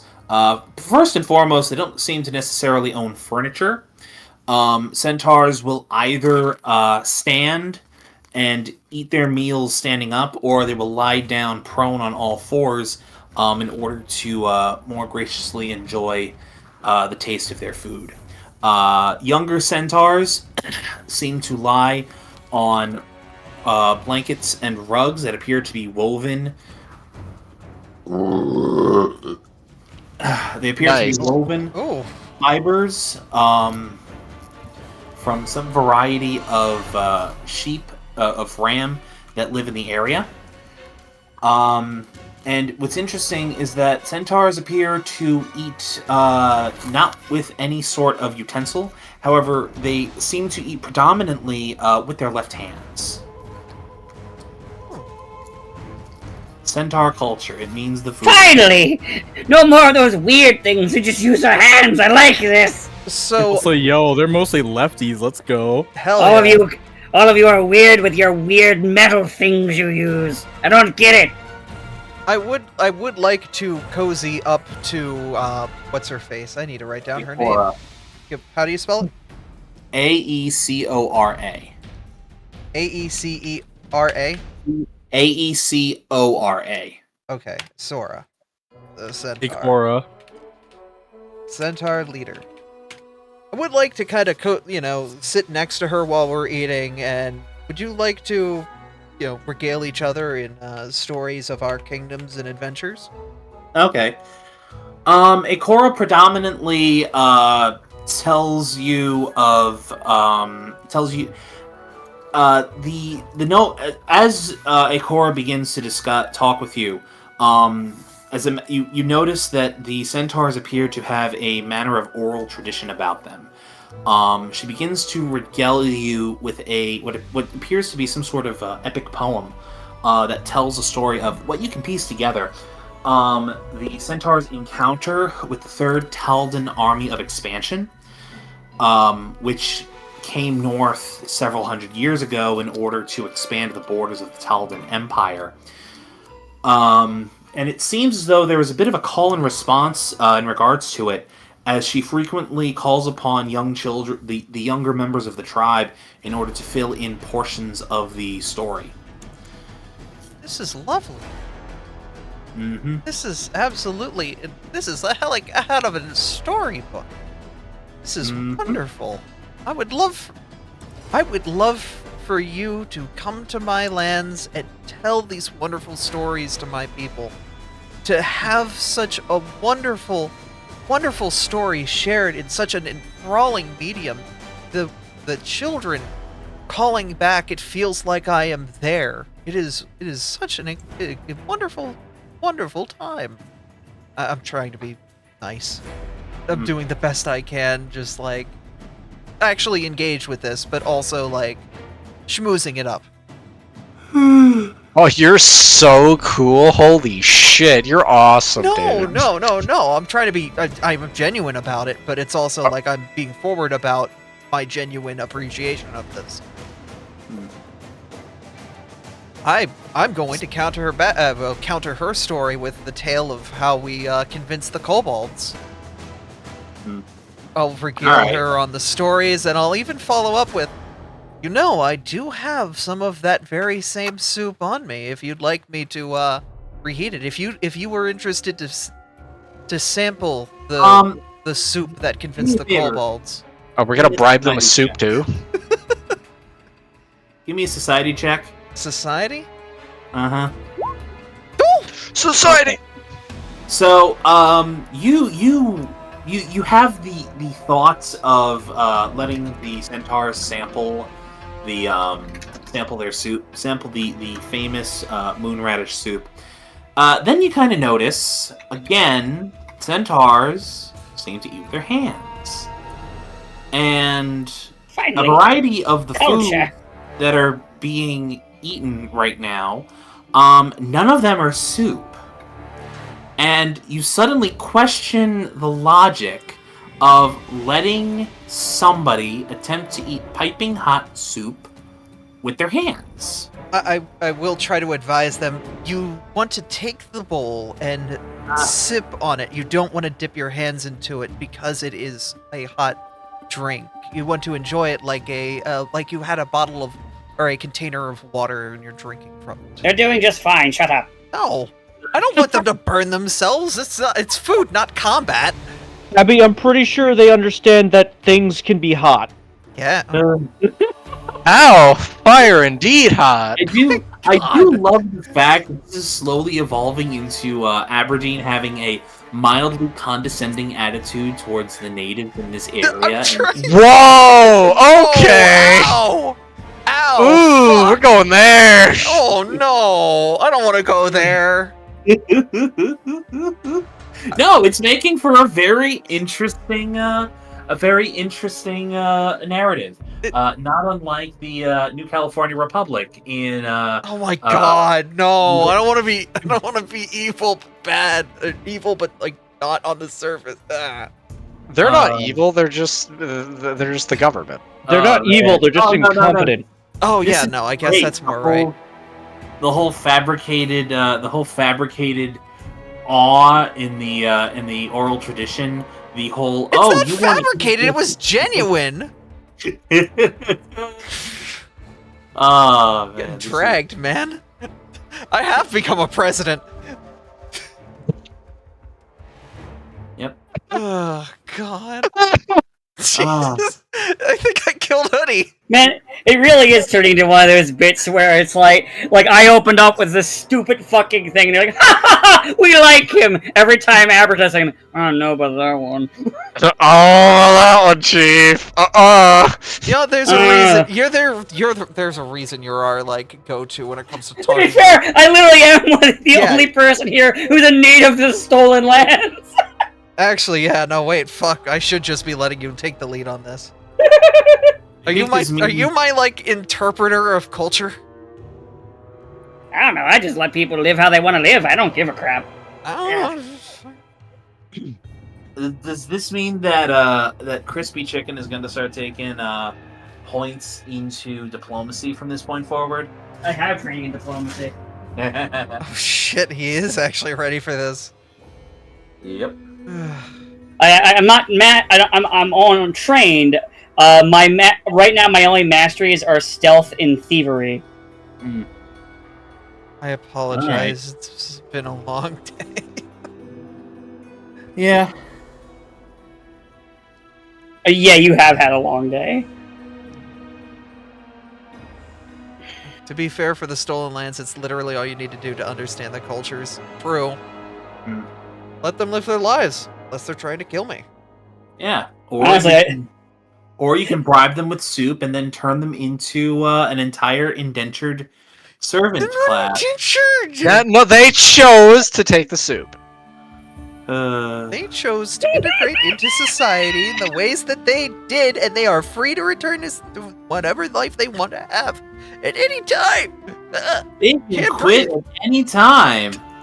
It's almost. They can quit at any time. I did not give the kobolds nicotine. I can quit whenever I want. It's not an addiction. I never gave the kobolds nicotine. I gave them marijuana. Get it Tell me right. something, Abby. Do you ever take the time to think about whether or not kobolds normally eat moon radishes, and in fact whether or not there will be any adverse effects on their biology when predominantly carnivorous species suddenly moves over to eating majority of a magical tuber? It's a magical fucking world. I'm not concerned about kobolds eating garbage. I can't believe this is what's happening right now. Andrew, I'd like to point out the literal first. I know you won't be able to show it on. I know this shit because it's a show. I know you won't be able to show it on stream, but then I think I know. My character's dating one. I'm dating one.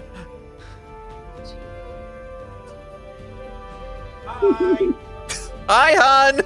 You can see it. Goddamn kobolds and You can lead a kobold to soup. You can't make it drink. No, but they dive in anyway. Exactly. Wow, it must be fucking hell, like ripping open a can of Campbell's in your household. Wait, the PC game mentions kobolds are dangerously addicted to the moon rat. Oh no, is it drugs? Oh my god! Wow! No, I knew Abra was running a drug house. I would also like to point out the literal first encounter we had with the kobolds was them gathering these things in the first place. So it's not even like we're introducing them to it. We've made marijuana into a legal street substance. Yep. People can't grow their own weed. They gotta grow the government weed.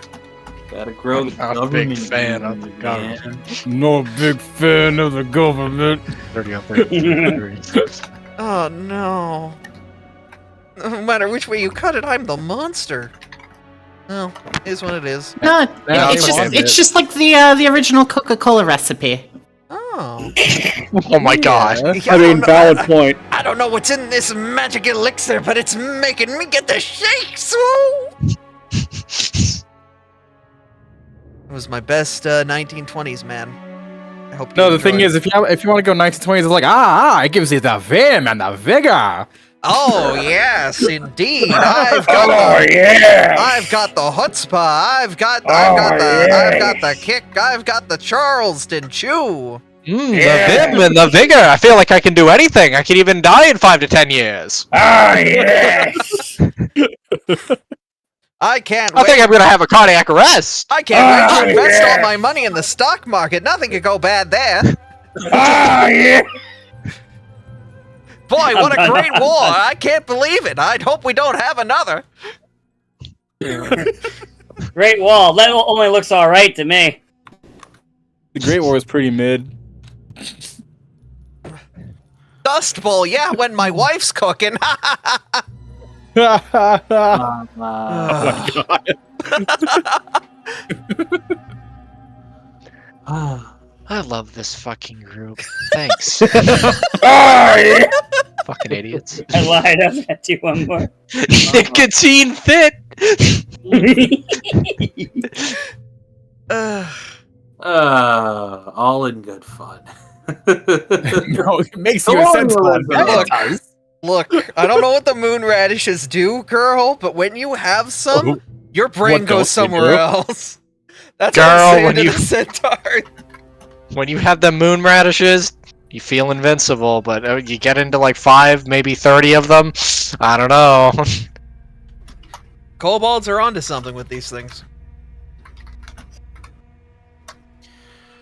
Alright.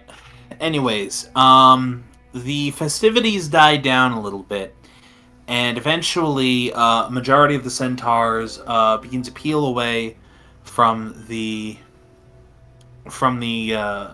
bonfires, as Akora leads you all back to the Dark Circle. At this point, night is truly upon you all, and as you look up into the stars, a half moon has begun to wax across the sky, as a beautiful, as the lack of any light pollution lets the stars illuminate themselves in the twinkling night sky. Akora looks up a little bit in reverence for a moment before turning back to you all. I must admit, you are some of the first two legs that we have encountered who have truly done more for this tribe than all the ones who have come before. And I am grateful in so many ways. I have prayed to Mother Moon for a sign in this growing darkness, a sign that there is hope that we may move forward, and you have given me that hope. To answer the first question that you no doubt have, I am aware of the town you call Varnhold, and the people inside who have vanished. Let me assure you, and I swear on my mother, we had nothing to do with it. We observed the town. One day, they were there, and the next, they were all gone.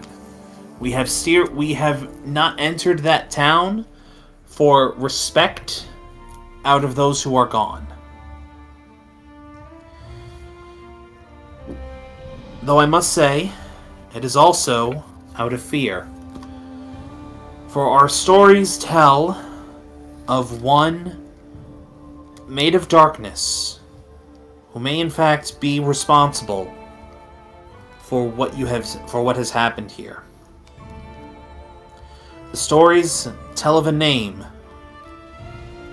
Vordaki. Vordaki. Bordaki? Yeah. Okay.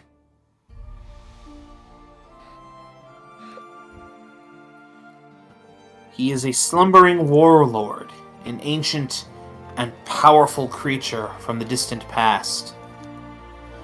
I do not have more information, for in time, the speakers of our tribe have died to many outside forces before they could pass on their stories.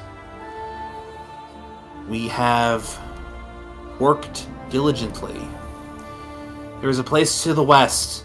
It is known as, in our tongue, Ola Kakanet, or, in the tongue of the two legs, the Valley of the Dead. We are forbidden, those of the Nomen tribe, to venture there.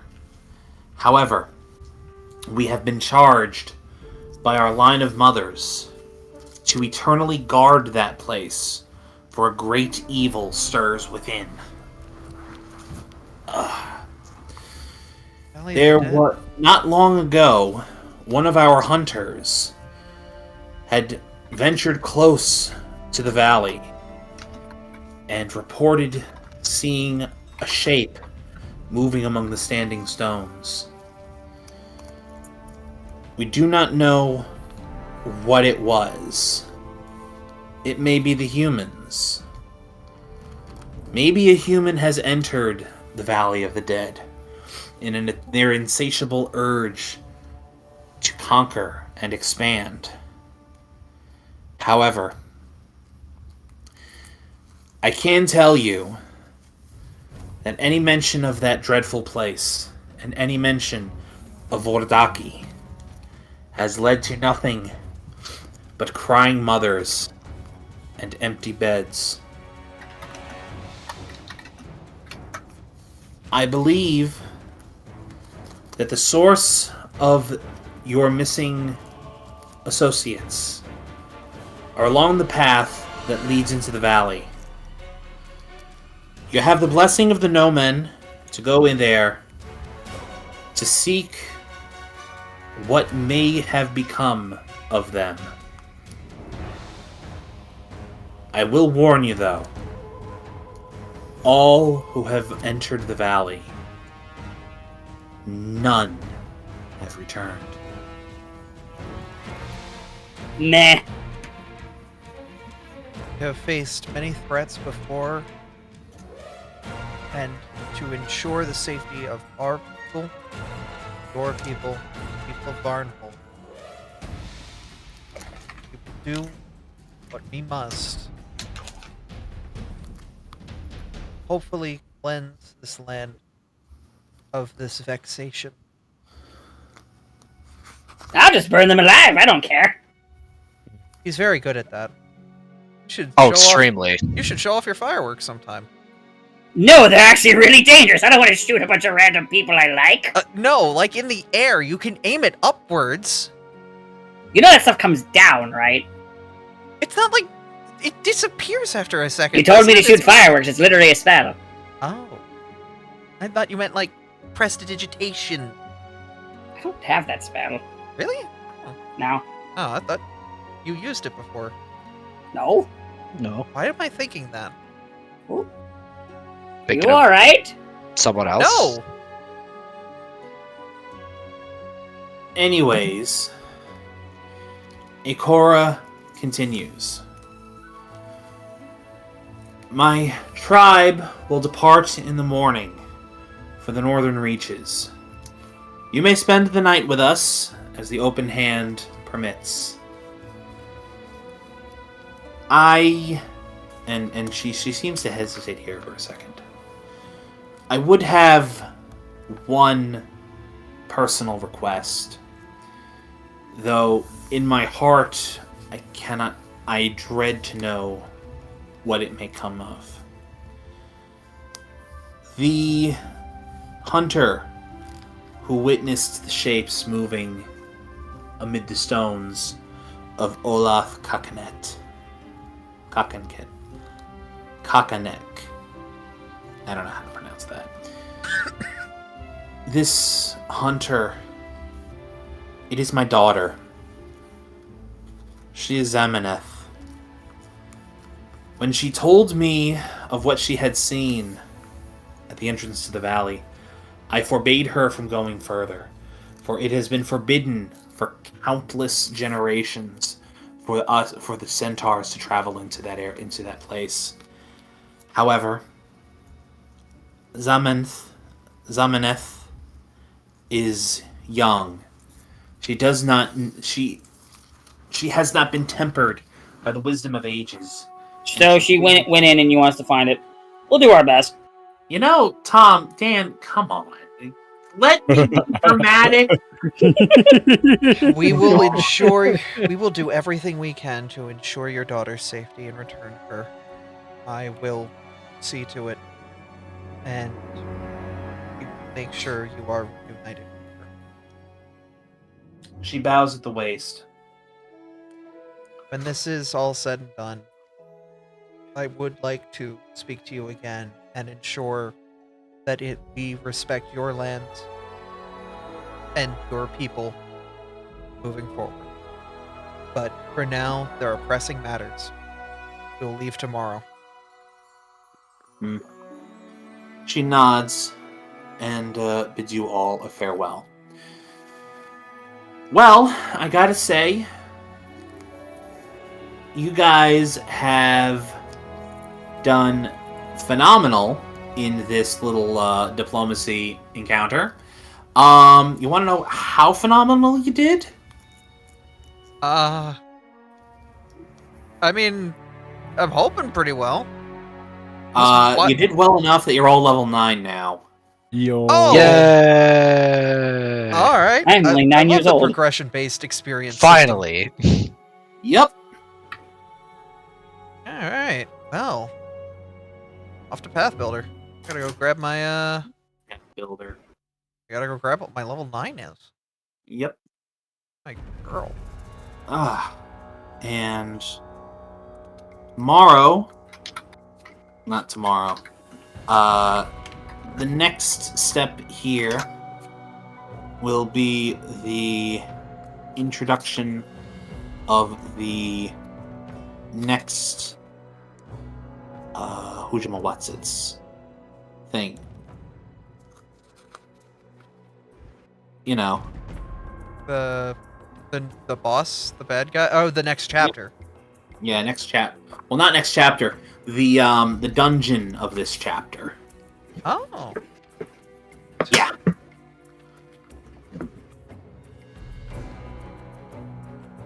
Okay, looks like I get level 5. I get my level 5 spells this level. Oh boy. Nice. Hey, my fortitude's now expert. Oh boy. And I have my ancestor feat.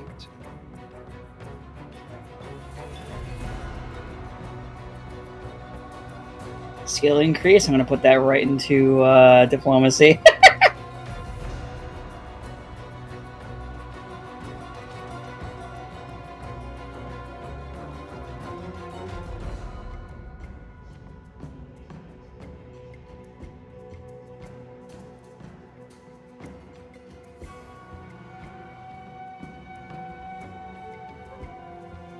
My reflex is now expert.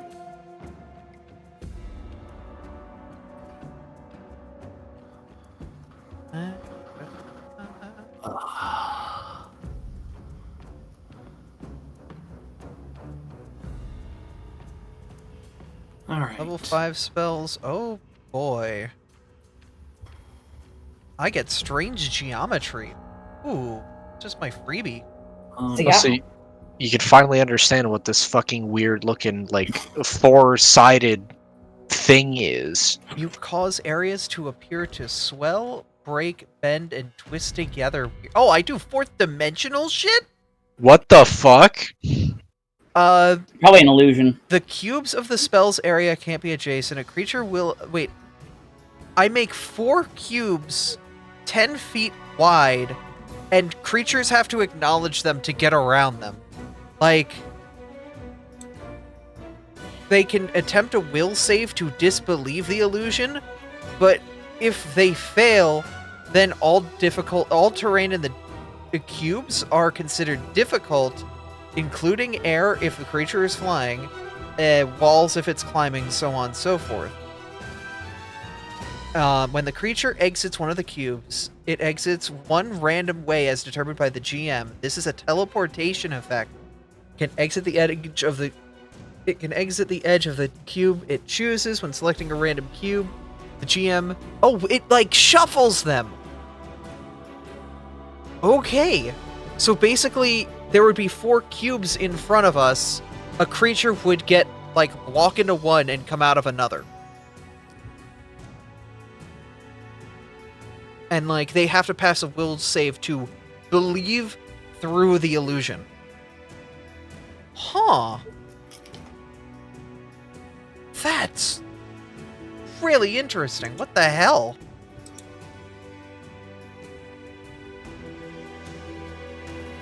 What the hell? Oh yeah, next level I can take familiar. Oh no. What?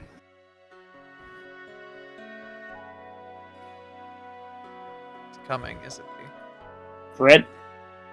Yeah, I know. Couldn't avoid him forever. What? Yep. Burger. Yep. The time has come, and so have he. Yeah. I am the storm that is approaching! Fucking shit. Yoda? You're kind of leaning out of Fredburger and leaning a little bit into Ketamine Yoda with that.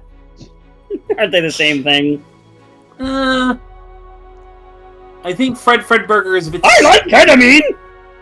I think Fred Burger is a bit stupider than Ketamine Yoda. Time to go get in my Honda Civic and run over people. Yes.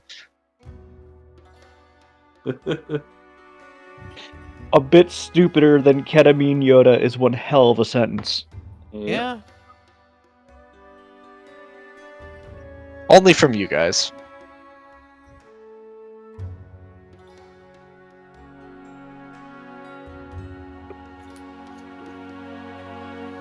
Oh, I have some interesting ideas for this spell. Shit.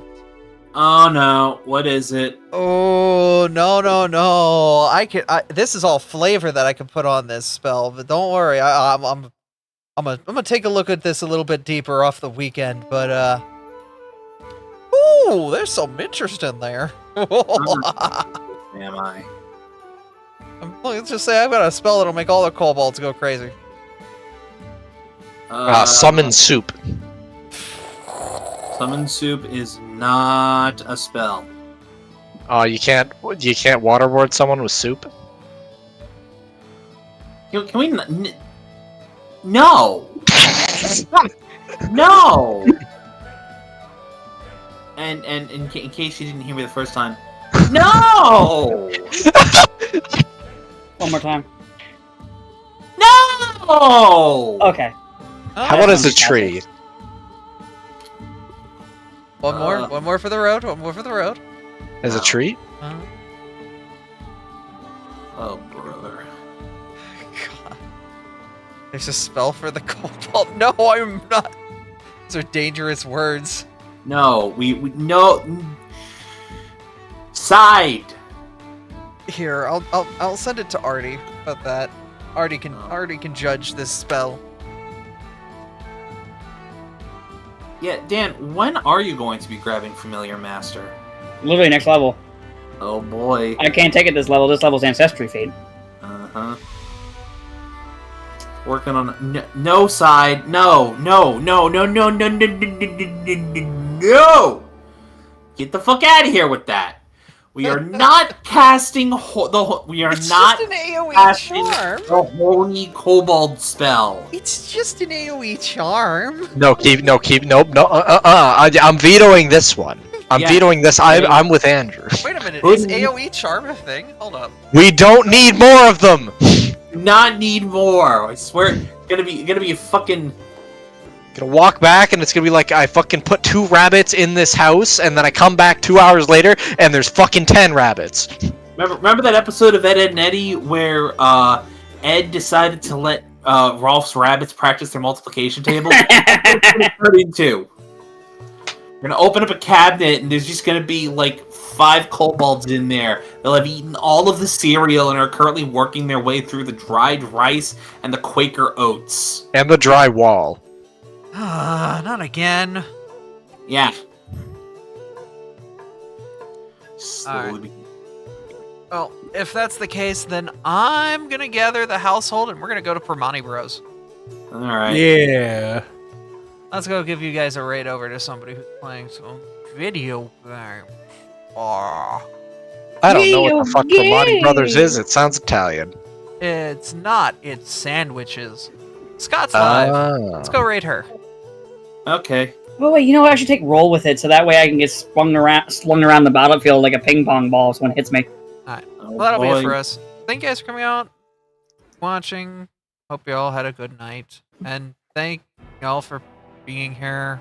I don't know why I sound so destitute. I'm kind of tired and I was gonna say you kind of had a day. Man. I'm You're losing exhausted. my everything. Yeah, but y'all have a good one, and thank y'all for coming and being here. Also, always fun hanging with you guys in D&D. I fucking love the stupid shit we get up to. Oh wait, I don't have bouncy goblins. I can't take it. Damn. Alright, you Alright, guys have a good one. Have a good one. Goodbye. Good night, all. Boy. Alright. I'm off to bed. Good night. Good night. You guys have a good one. Good night.